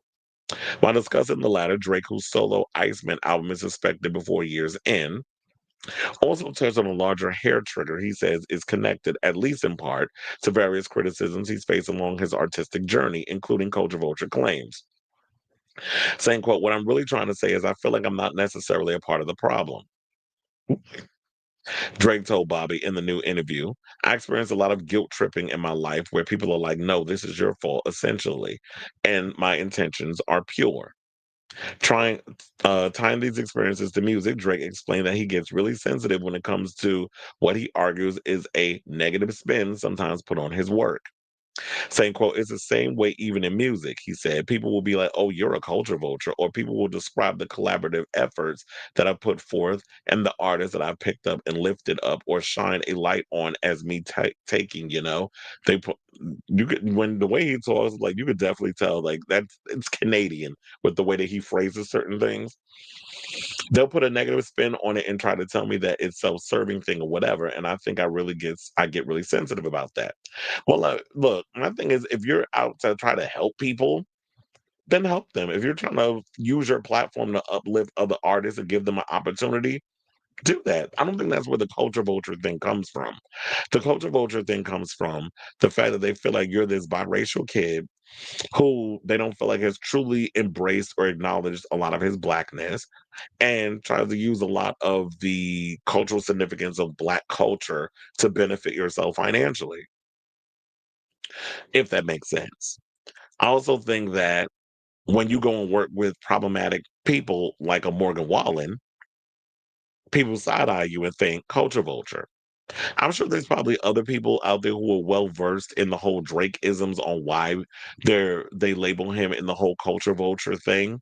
But to me, on the surface, from just from sheer observation, I do feel like you have been able to benefit wholeheartedly from the culture where people don't feel like you really are from the streets. Yeah, you have talent, you have the ability to write lyrically and all this other stuff, but they feel like the real essence of what makes a hip hop artist, you don't embody those traits. And I remember when you first came out, I remember so many people that were so excited that it was that kid from Degrassi's being a rapper and all this other stuff. And you had some bops, you got some good songs.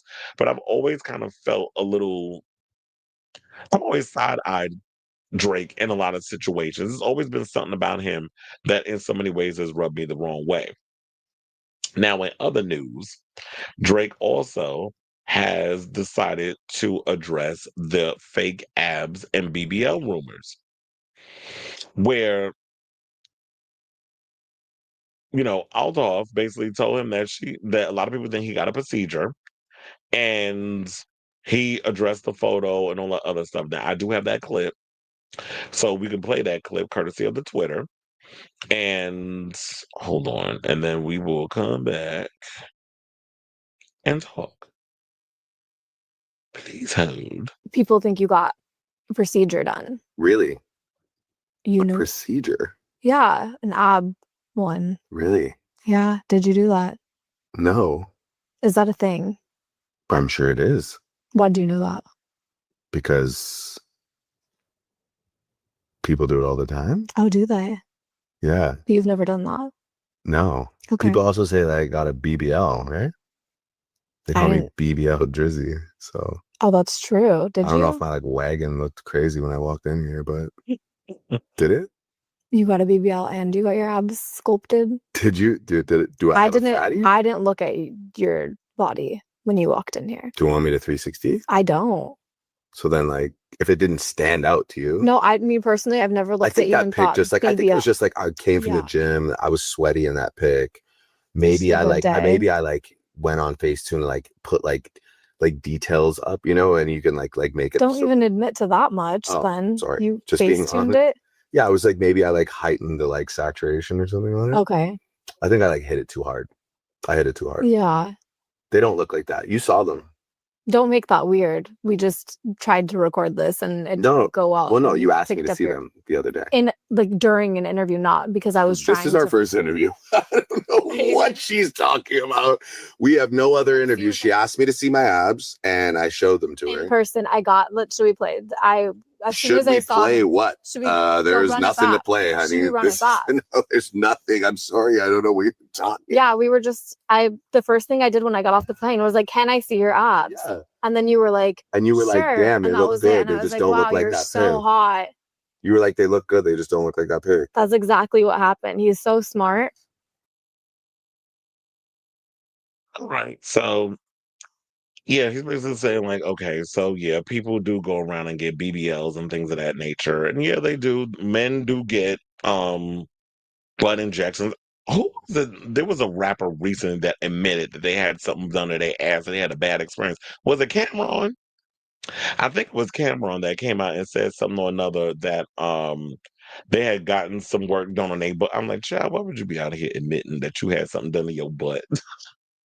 But yeah, I didn't read the article, but I did see that he had mentioned something or another like that. And look, to be honest, it's funny how Drake's sitting there trying to act obtuse and be like, I think guys go out and get that done or whatever the case. I'm like, sir, it is a known fact that more men are getting their asses and things done than, now more than usual.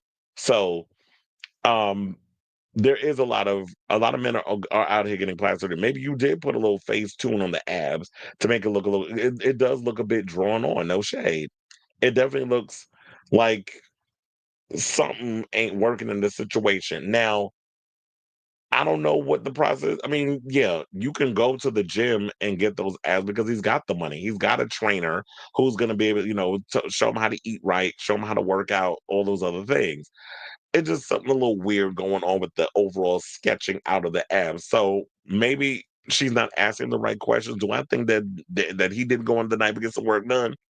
I believe that there's a little sorcery going on up in the situation. Now, what that is, I think what it is when it comes to a lot of these celebrities, see, y'all try to be slick. You're not asking the right questions. He probably did work out in the gym and get like formulated abs. But a lot of times when you're trying to lose that final 10 pounds or whatever the case, 5 pounds, 10 pounds, whatever, they'll go and get liposuction and get it a little sculpted so that way you can see the abs a bit more. There's all kinds of tricks that men who work out in the gym, and I've seen them do it with the where they wrap their stomachs up with the saran wrap and they put the little Vaseline on things. Like I've been seeing all of y'all with your little tricks and doing things in the gym.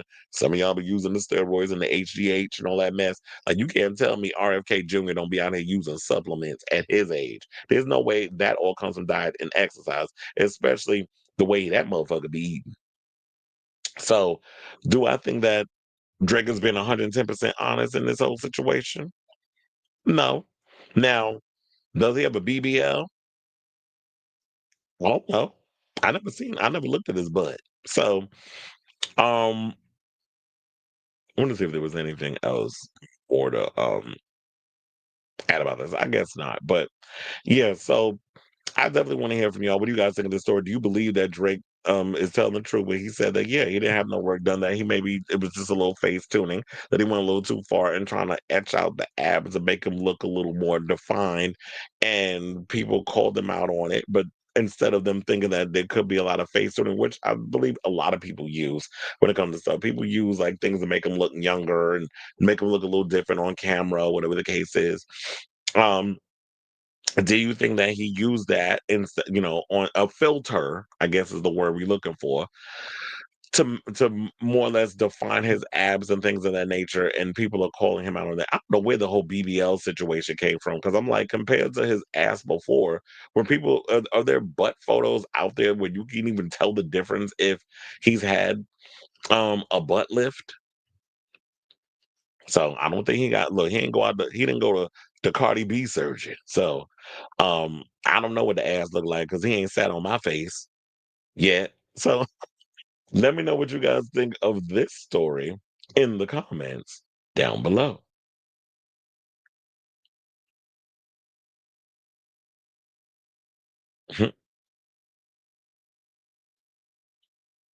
Wanted to look like Joey Jordanson and all of the metalheads when I was younger. Slipknot is releasing a 25-year anniversary edition of their debut album. You know, oh my God, he's such a Scorpio. They know how to, okay. And then he was doing all of that. I was like, girl, please. Cardi B has won the civil assault. Of course she did.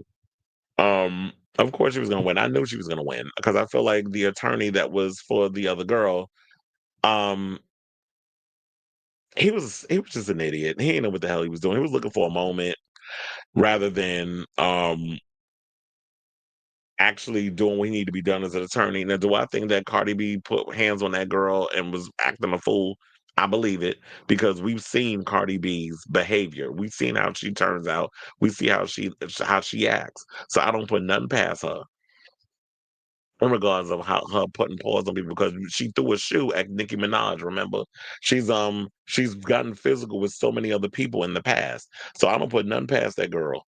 Um, Well, you're late because Onyx just told me that. He said, but not drink a bottle. Look at yeah, child. Now you want to know something? It was looking like a loaf of bread. I'm not gonna hold you, so you correct about that.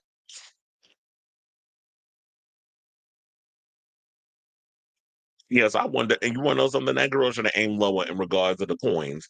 25. What she wanted to go? $25 million. Says you wasn't getting that. You should have at least went. Okay, I want $4 million. $4 million. Yes, $4 million owed to May. You should have asked for $4 million and kept it moving. Instead, you got greedy thinking you was gonna get 25. You's a fool you's a dummy, bitch, for that one. If I want to channel Monique. Like, yeah, you was a dummy for that one. You should have just went with um you should have went lower. I would have been like $4 or $5 million and called it a day. But now look at you. You lost the case, you broke. And then you got to find a way to pay these attorneys. So yeah, them attorneys dropped the ball on that one. But that's why you got to keep an eye. And shout out to Armand Wiggins. He put game on Cardi B. But I know some people gonna think, oh, but you was friends with her before, so now you gonna call her out because he said she's not the nicest person. All this stuff that you saying with her is an act, but he's been around her behind the scenes, and it's always funny like.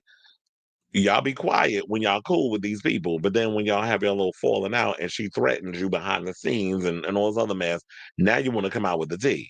This is why I said, I talk about these celebrities, I close the blinds and go about my business. I'm like Wendy Williams like that. I'm not trying to be friends with these people. I got enough friends. I feel like I'm an introvert extrovert, so I don't want to add more friends to the collection. Now, if you happen to just come along and we cool, that's great. But I'm not seeking to create more friendships with people. She said she wasn't getting a penny. Okay. All right, y'all. So now let's move on to the rest of the show. Let's see how many more topics we got. Oh, we got 4 more topics left. So before we get to the final 4, if you could please do me a solid and hit that like button. If you are new to the channel, please hit that subscribe button. And also be sure to smash the notification bell so that way you know when we go live with a brand new episode of Chris Avalon Unfiltered. After the live stream, I will be putting in timestamps. So for those who come in and watch the playback, you can just go into the description, click on the timestamp for whichever topic tickles your fancy, and have at it. Watch all the videos that you need to watch so you don't have to sit through all the banner we do through the live stream. Please and thank you. Now, without further ado, let's talk about Aubrey O'Day. Since we want to talk about cases, she said that when she was out here speaking out against Diddy, she was so concerned for her safety. She used to walk around with a damn butcher knife. I'm like, sis, what you've been walking around with is a pow pow. Because when you dealing with Diddy and them, you ain't who you thought you was Vernita Green in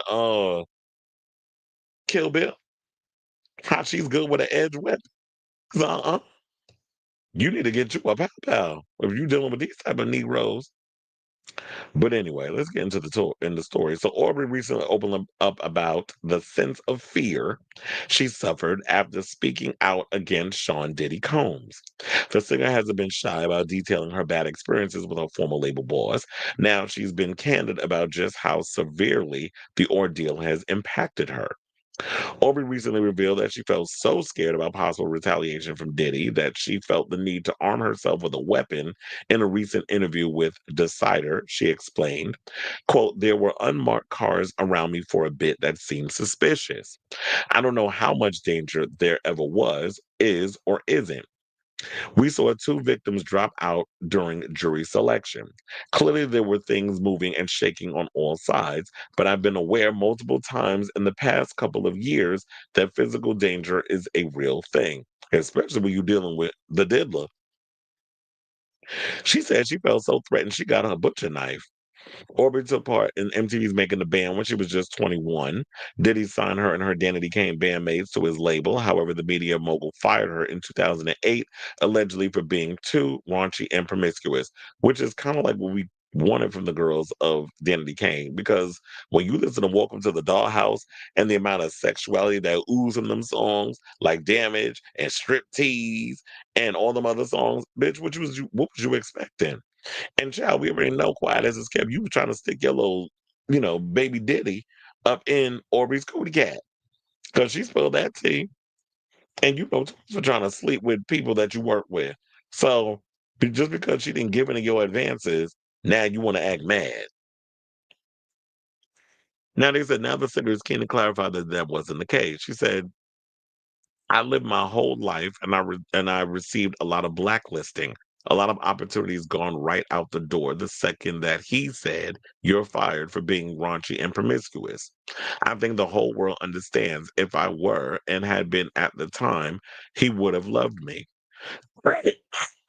Excuse me. The former recently convicted Diddy on the jury recent, as y'all know, they with the convictions. We don't need to go into that. Aubrey recently took part in Plastic Surgery Rewind. The show, part of the Bosch universe, follows a mix of celebs as they embark on a journey to decide whether to dial back their former procedures. The stars are under the guidance of Beverly Hills surgeon Terry Dubrow, who was certainly no stranger to reality TV. So yeah, she was on that show along with Kim Zolciak and her daughter Brielle was on there. So I definitely feel you, Aubrey, but I'm like, yeah, this is why I guess you get a security guard, even though I know they might be expensive. And you need more than just a damn knife, because what you gonna do? I mean, stabbing them up, unless you're really good at like martial arts and handling a blade. I don't understand like you thinking that you're gonna be. I mean, like, this is not the UK where guns is banned. I would just have to get a gun and start lighting up cars when it comes down to, because now I'm being stalked. So yeah. So I definitely want to hear from y'all. What do you guys think of this story and what Aubrey had to say? That she feared being retaliated against by Diddy's people, that because she was speaking out against him, excuse me, that it caused her to walk around with a damn butcher knife for her own protection. So whatever your thoughts are, let me know in the comments down below.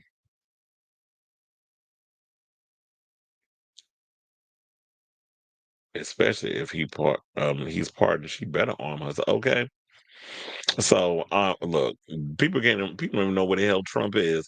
So how you gonna pardon somebody when you MIA? And that's why I find it funny. Y'all been and bombarding us with bullshit every day, that when it finally comes down to, really dealing with some mess, now you disappear for a couple of days. Where they do that at? Y'all gotta keep a charade going. Even with some of the tweets, people are like, okay, that is not him. Like, this is a distinct way that this man talks. And the worst part is the media is not questioning it. They're not doing their. This is why I done gave up on legacy media or corporate media a long time ago. Y'all are a joke. She could have hit a bazooka. Okay, not in them tatas, and they are big, honey. So let's get into some much news. Okay, it's almost there. I'm getting the voice back ish. And let's talk about August Alsina. Now, for many years that August and Zoe has been together, or Zoo, I think is his name. Um, went back on the surreal, like what was that, 2022? So that was like 3 years ago. August Alsina appeared on Surreal Life, and seemingly it looked like he came out of the closet and he introduced his love to the world. He never put a label on it. It was just he appeared next to this dude. People were speculating either he's a homosexual or not. but he never really came out and gave a label. I think, if I'm not mistaken, there was another show that I can't remember what it was though, what show it was, but August went on a show and didn't want to give a label to, because everybody went, are you gay, you bi, you're this, or you're that. And it's like, I'm just me and I just love who I love. And I like that. That's beautiful. Like, if that's how you feel, that you don't want to give a label to whatever it is kind of relationship you're into, by all means, do you, niece or nephew. Do what you need to do. But apparently, Zoo, who we don't really hear from, because they were hanging out. I think they were doing a couple of parties and stuff over the weekend because it was Pride weekend in Atlanta. Shout out to all the black homosexuals that was out there turning up out in the ATL. So, um, what he said was, hold on, because it was like, where did it go? Oh, I was like, let me pull this picture up while I get to this article. Okay, so he said, "What do you know? Love showed up in a new way." He said at the time, this is what he said on the Surreal Life. He said, "I want to share that and honor the person that I love and that loves me back and teaches me so much about love and healing. I want to do that in front of the world because it defies all constructs that one would say love is supposed to be or what love should look like." And I think over the years, a lot of people was running around, because I didn't even know about this part. I did not know that people were saying that apparently August Alsina was way older than Zoo, and that Zoo was groomed by August, which Zoo had to get up on a line recently and say that is not even true. And we'll get into that in a second. So I didn't even know that about them. First of all, they didn't even admit what their relationship was. But now that we're hearing that, okay, they are officially a couple, because I believe Zoo was the one that posted on his Twitter feed that they are a couple. And we'll get into that tweet in a second. But they said even after introducing his other half to the show, the couple kept their relationship relatively private over the years. But following their recent club hosting in Atlanta, Alsina, who's 32, shared photos of him and Zoo, who is 10 years younger. So he's 22. And that means that they've been together for 3 years. They've been together since he was 19. And, according to Hollywood Unlocked, stated that they had been locked in for 5 years. Oh, so y'all was 100 for 5 years? So then that means he was 17. And now they're saying he groomed him because you was somebody who was in your 20s dating a 17-year-old.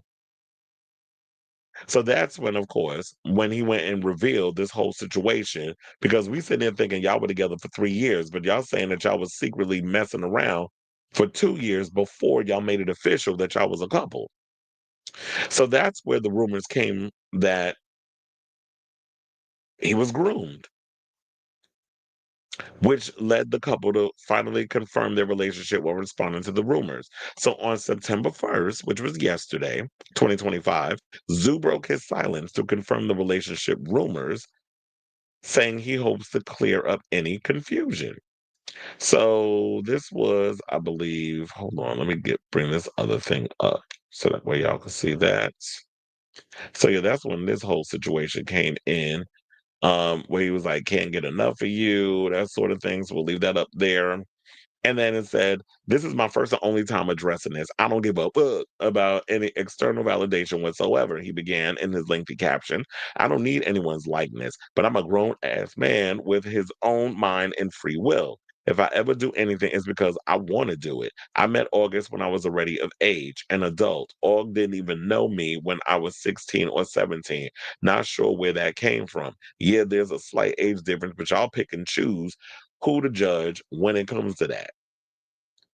That's a fact, because there be people out here who've been in relationships. I mean, are we going to talk about Caroline Levitt and her husband, how their age difference? I don't hear the Mac party talking about that. So Zoo continued, "We will have known each other for 5 years toward the end of the year. So we're speaking in future terms because that's where we plan to make it. I know I'm not an internet person and prioritize my peace before anything and protect my relationship because the media at times can seep in and tarnish beautiful dynamics. August is my boyfriend and we're happy with each other. Simple. But I can see how being quiet and trying to protect something of value to you could allow some people to spin the narrative and create a bunch of different scenarios which aren't true. Aug lives All gives me a great life, and I'm thankful. But y'all don't know, excuse me, which I don't know is that I run this relationship. I call the shots. August just shows up and supports me in whatever I want to do. He supports my dream. He is a dream. Well, wait a minute. We talking about that you call the shots. What you up in there controlling?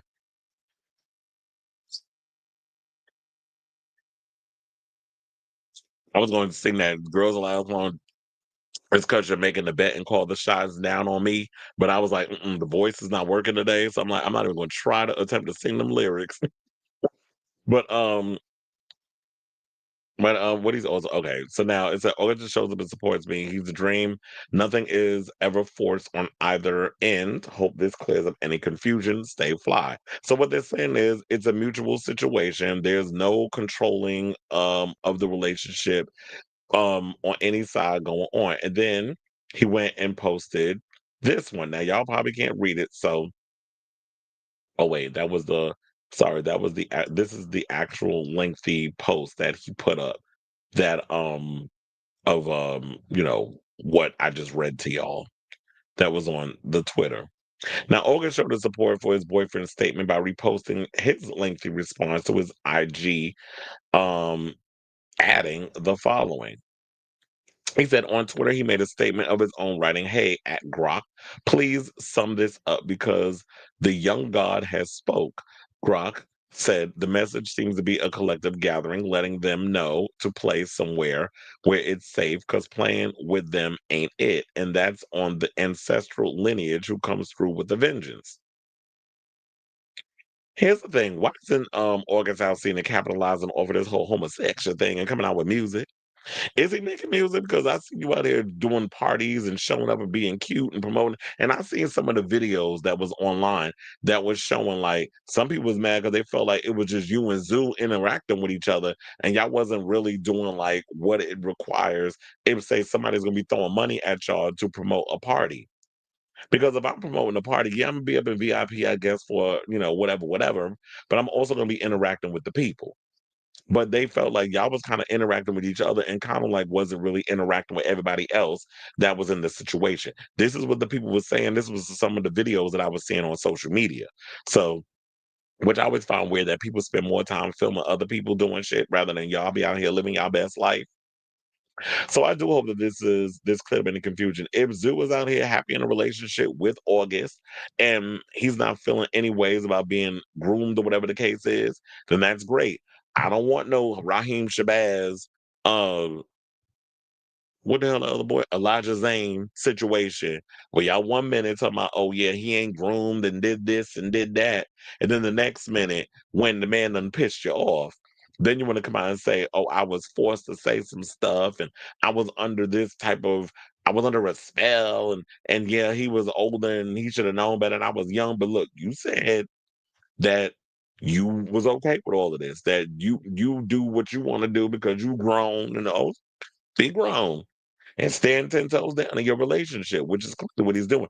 But in so many ways, I'm actually glad that we have a confirmation that y'all are in a relationship. So now people can stop trying to speculate and people stop trying to make, just turn a mountain into a molehill and come up with all kinds of crazy theories or whatever the case is. They said they're a couple, so they're a couple. So I definitely want to hear from y'all. What do you guys think of this story in regards to August Alsina and his man Zoo clearing up all these grooming rumors that plagued them over the years, which I didn't even know that was what was hovering over his head.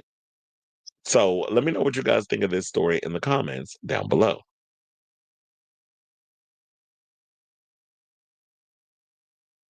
It's illegal for Trump to use the National Guard, and the judge says that my final word, and you have no. But I saw somebody write a comment talking about, oh, and they're gonna override it, and blah blah blah. I was like, okay, and then this is what they do with these stupid executive orders. They try to flood the zone. It takes years, or it takes a while for the cases and the judges to catch up and all this other stuff. And it's like, that's what you're supposed to be doing. If you can't be out here breaking all kinds of laws, which quiet as it's kept, our country has allowed this man to do even before he became president. Y'all kept giving him this, kept stretching out the leash and making it longer and longer and longer, let him get away with so much. And now look where we are. Did you see the young thug said we all be taking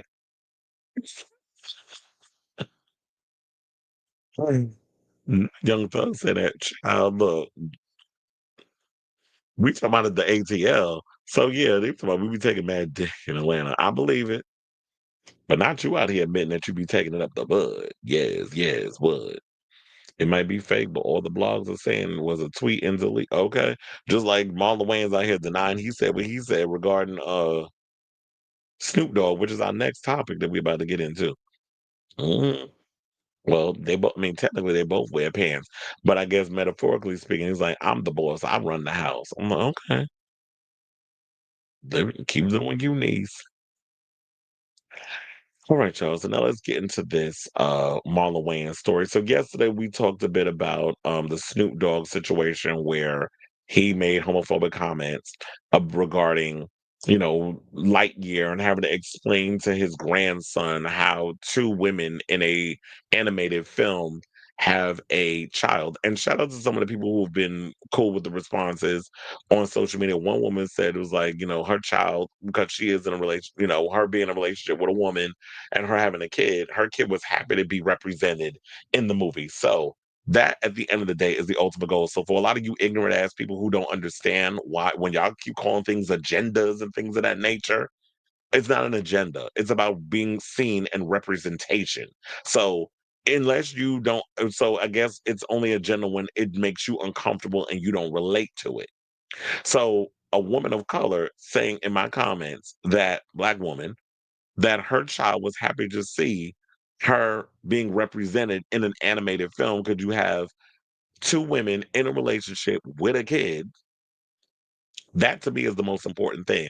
Instead of Snoop Dogg, ignorant old ass out here saying dumb shit for clicks, likes, views, and attention. So after all of this, because I don't want to go into a whole full recap of it, y'all can watch the separate little video I did on it. I did upload it to the YouTube channel. So if you want to see like the video, it's probably like 20 minutes. You can definitely check that out after I'm done with this piece.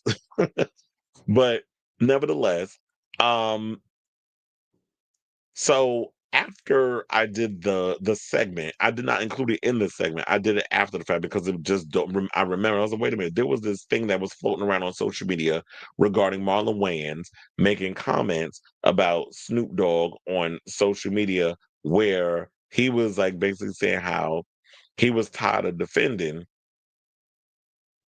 Snoop Dogg over some of the stuff that he says. What was the post? Oh, he says, there ain't no Hollywood agenda to turn kids gay. That's the dumbest ish I ever heard. Disney characters lie, steal, cheat, kill, poison, and everything, and don't nobody say it's an agenda to turn their kids into a piece of ish. I watched Snow White when I was a kid, and I ain't give a bitch a poison apple yet. But as soon as a gay character pops up, it's an agenda. Which, the children were like, oh, he sent me with that. I ain't give the bitch a poison apple yet, but as soon as a gay character pops up, it's an agenda. So after all of that, um, when I had read that piece, I was like, okay. And then it said the agenda is to make your kids empathetic, not gay. YT people act the same way when Black people started being seen on TV. So yes, the sentiments is there. That's definitely like all the points that I had made when I was talking about this story yesterday. That I totally agree with a lot of that. So whether or not Marlon Wayans said what was said, I was going to say stated, but I decided to change the said. The sentiment remains the same. However, Marlon Wayans went over on his social media and said, this little post that's been floating around social media, I ain't said that. He's saying people really running with this bull-ish. I never said this. At Snoop Dogg is my bro. I never publicly smear him for any opinion. I never even heard what he said or if he said it. I'm watching all these news outlets pick this up and I'm shaking my head. I do defend the LGBTQ as I defend all human rights, but Snoop and I beefing, y'all stop this fake news. If I had a problem with Brody, I'd handle it offline as two brothers. Now have a blessed day. Not you saying have a blessed day, because my mother say that. That's like, okay, fuck you bitches. That's what it was given.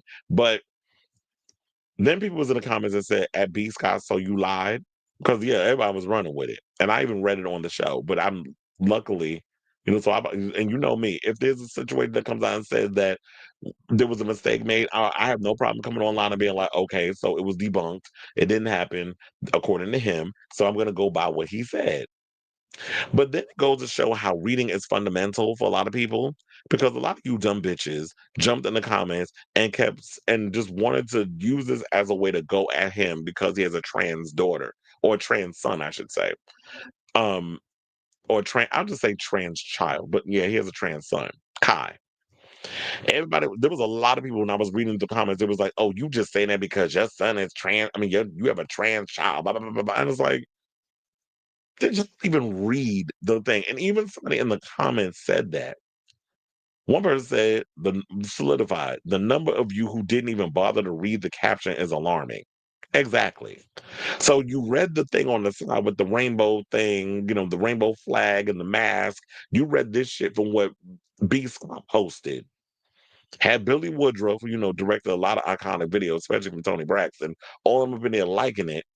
So we took a screenshot of something that B Scott posted and put it in his thing. It was like, this ain't never happened. I never went and openly reprimanded Snoop Dogg online. And if I have a problem, I'm going to talk to him in private. And who knows, maybe now that he's aware of this, he will have a conversation with Snoop in private and be able to open his eyes to something like this. Because, child, when you wind up with a homosexual in your family, or God forbid, a trans child, grandchild, I mean, because your kids is having kids now. Then what you gonna do? You gonna have to lean on those friends that Marlon Wayans to be able to keep you from having a goddamn heart attack and try to understand that, you know what, people are just who they are and love is love. So it was surprising that y'all just be jumping in the comments just so y'all could just say some stupidness, and y'all don't even read. Read you can read the thing, but read the caption too. Like, y'all have to read everything before y'all be so quick with y'all little fingers and pressing send on stuff. So,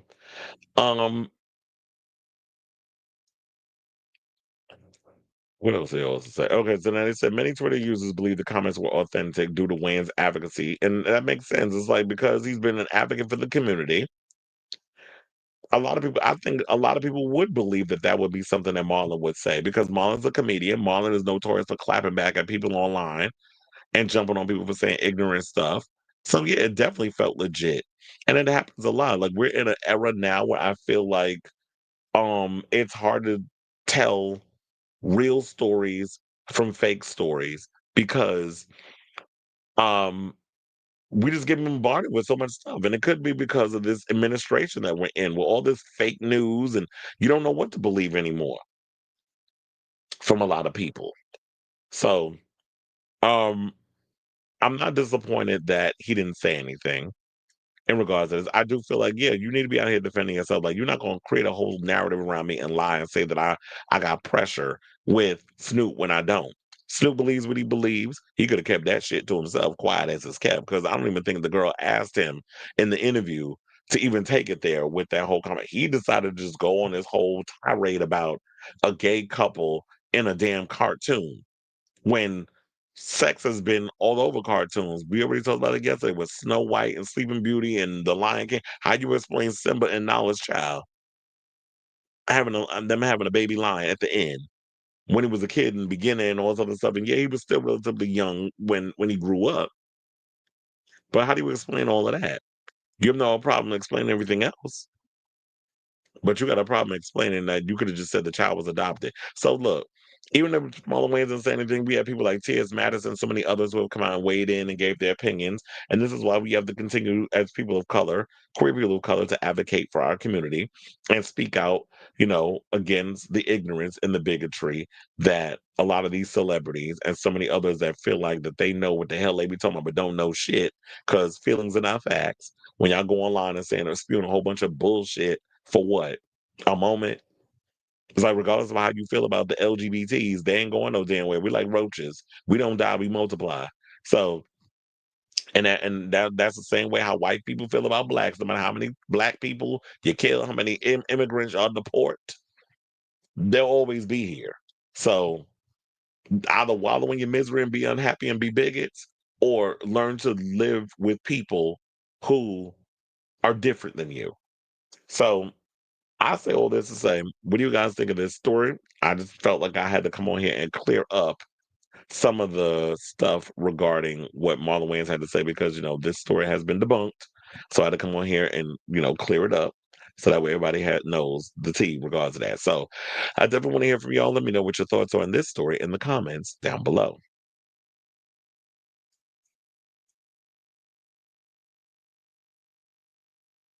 Wait, what?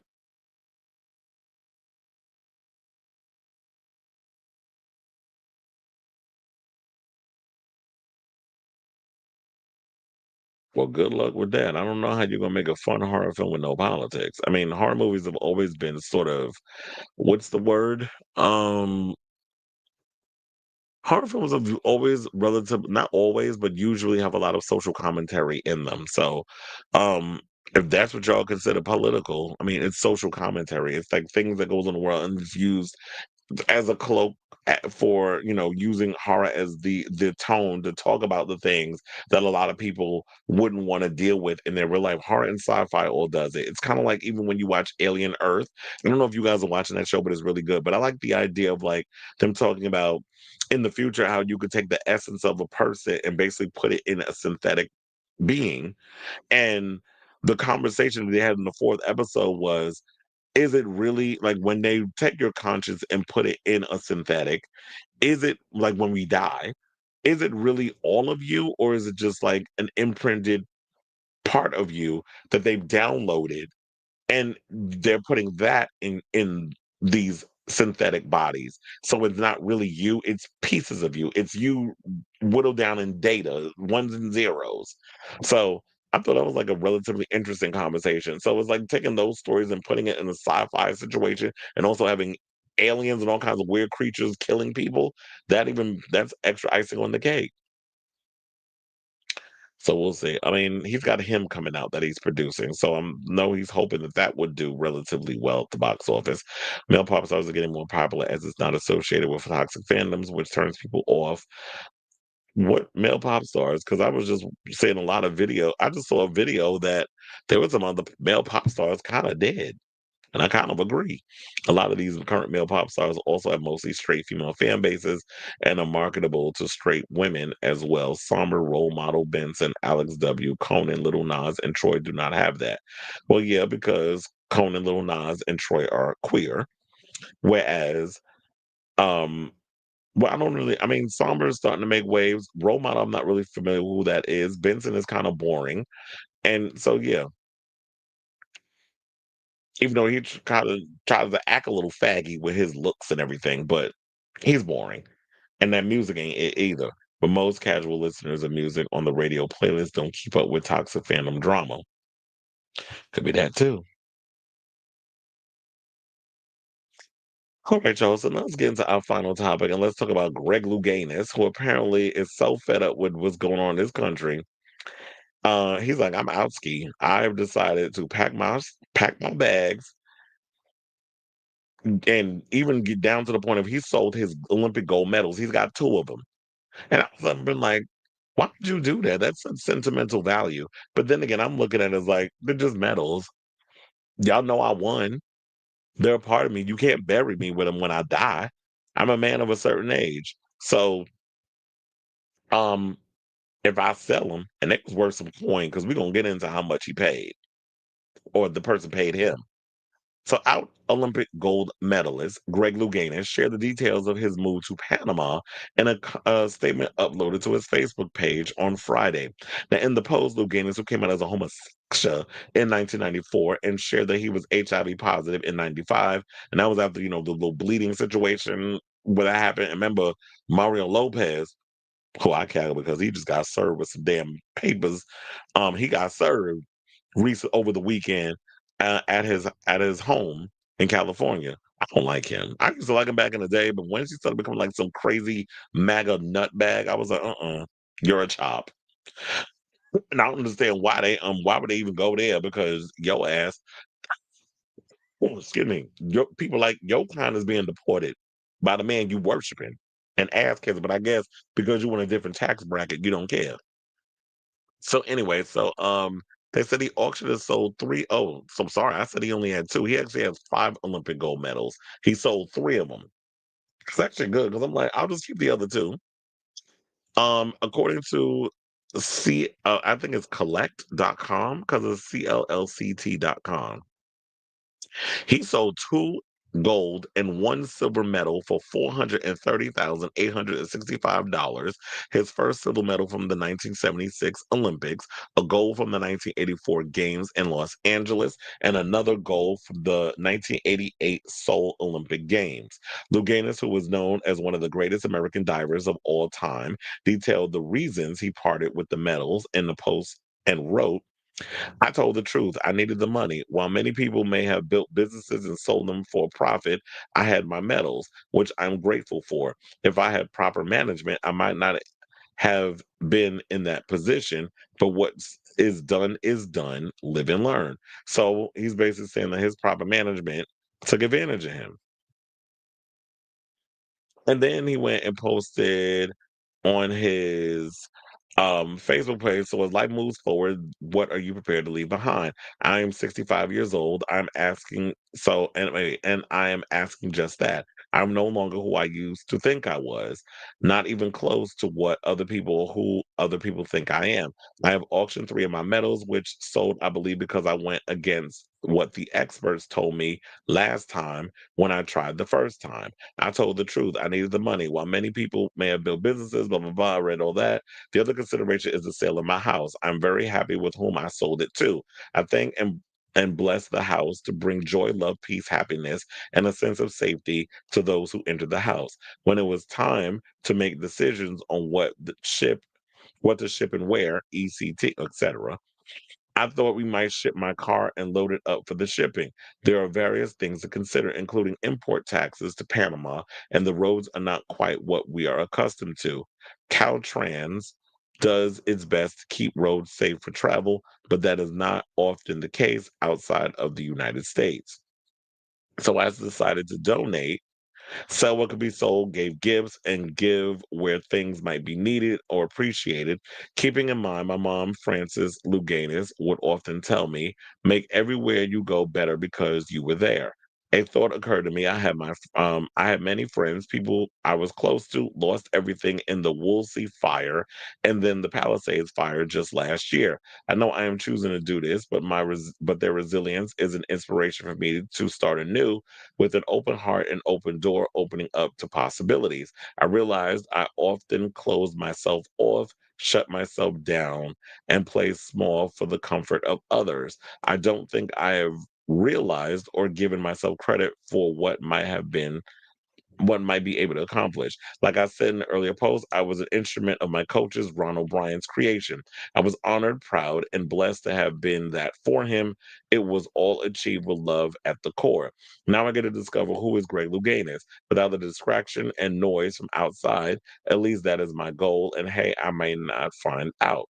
I think I may find it at times and moments. My goal is to live it, discover, allow, and nurture that human spirit through the experiences of life, to be joyous in the moments, embrace the grief, blah, blah, blah, so on and so forth. It goes on and on and on. This is a long ass post. So he went on and said at the end, namaste. And so it goes to say that he's moving to Panama. So good on him that he's moving down to the Panama. You know what? Tsunami Muse moved down to Panama too. And if I don't know much about Panama. I've heard that they've got their issues, but which country doesn't? But at the same time, it's like if this is an opportunity for you to move somewhere and live your best life and open yourself up to new opportunities, and you're saying you need the money, and you haven't making almost $500,000 off of selling three out of the five of your medals, then I guess that money that you've accumulated living in Panama, I'm sure it's probably not going to be that expensive to live down there. So you'll be able to live comfy. You won't have to spend it won't cost you like $1 million to live down there. Like you'll probably be living good and stuff. So shout out and good luck to you and on your next chapter in life. So I say all this to say, what do you guys think of this story regarding Greg Louganis selling his medals to move out of the U.S.? It's probably due to this administration. All the masks, because a lot of people's talking about leaving and things. So whatever, if you have the opportunity to do so, by all means do it, right? Because shit, if I had a bunch of damn medals that I won for the Olympics, trust and believe, I would probably do the same thing he did, and I'd have moved somewhere like Thailand or something. So whatever your thoughts are, let me know what they are in the comments down below. So I sent you a video a few weeks ago about male pop stars and the death of the male pop star. Oh yeah, that was on. It wasn't on YouTube or something or another. It was still in my queue. I haven't gotten around to watch it. I know it's like 45 minutes. Yeah, I haven't gotten around to watching it, but that's what I was referencing when I was talking about like, yeah, they was talking about like male pop stars ain't even non-existent anymore. So, I mean, like real good ones. I mean, the ones like, where's the ones that's like giving the showmanship, like a Lady Gaga or a Beyonce, or like someone who's given like a crazy choreographed situation, a cool stage, elaborate costumes, um, choreography, also having one of those rock out with your cock out moments, like playing an instrument. Even if you don't play an instrument, you strut around the stage like you Bowie. Like, just where's that pop star that really stands out and is electrifying? I just feel like we don't have that in any of our newer male stars. I feel like a lot of y'all are just meh to me. Summer has a music video where he's being chased after women and men in undergarments.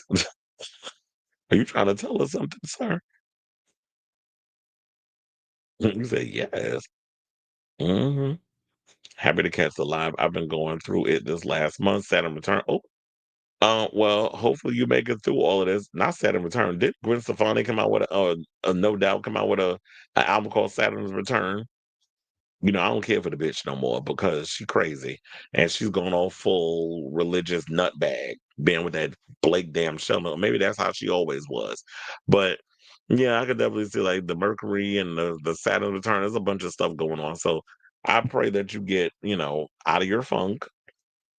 I hope Greg finds his way. He could easily start a sports podcast featuring former Olympics. I'd like to see that. You know what? I think that'd be a great idea, especially because I mean, are there any podcasts out there from the point of view of someone in the LGBTQIA plus community? Because trust and believe, gays like sports. We have sports bars in New York. We have gym bar, and I'm sure there's other bars that they have that do. I mean, I think Boxers also does sports on the screens. I haven't been to Boxers in years, but gym bar I know is like a gay sports bar that we have in Chelsea that's been around and still around. My friend Diego is a bartender there. So I would like to I feel like that would be good that you have somebody who has an insight into the whole Olympics thing and do like a sports podcast. That would be cool. What you said this last week. Me too, because I'm tired of having this messy voice. I didn't know he was so funny enough, when I saw that post earlier, I thought it was going to say Greg Lougain is dead at whatever age. And I was like, don't tell me he did. But then it said he sold. I was like, okay, I can breathe a little bit. Well, thank you for the birthday wishes. You said I saw Sabrina is on a list of celebrities who have become a parody of themselves. Oh yeah, I did see something where they said that, and yeah, That's why you got to be careful when it comes. Um, you got to be careful when it comes to doing the parodies and stuff because then people start to look at you as like, okay, now you coming across as a damn clown. Saturn is a 27-year cycle. Oh, Saturn return is a 27-year cycle, a bit of a purge of sorts, a big change in life. Oh, okay. I'll send you my address. Um, we was a bit of a purge. Well, you know what? If you get those Saturn return, I mean, I don't know. You even know when you go into. I guess like when you dealing with a lot of crazy changes. Sometimes when I go through bad situations, I just push through it. I don't really be paying attention too much to that. So I need to be trying to push through and try to make it on the other side. But yeah, but that's crazy. Like every 27 years that comes around. All right, y'all. So looks like we're at the end of the show. I want to thank y'all for tuning in on this birthday celebration episode, a very special episode of Chris Avalon Unfiltered. So yeah, if you have not already, please hit that like button, not DM, hit that subscribe button, smash the notification bell, send a cash app, hit me with some what do you call them situations? The oh my god, what were them little things that they be saying that you can send with some little money or whatever? All of a sudden I'm drawing a blank when it comes to that. Thank you, thank you, thank you, thank you, thank you. So yeah, love you all for watching. Thank you all for your continued support and loving the fact that the channel is continuing to grow on a daily basis. Thank you all for tuning into the lives, all the regulars that come in and kiki with me throughout all this mess. So, yeah, you tried it. I am not no damn 50. I'm a ways to go before I get to 50.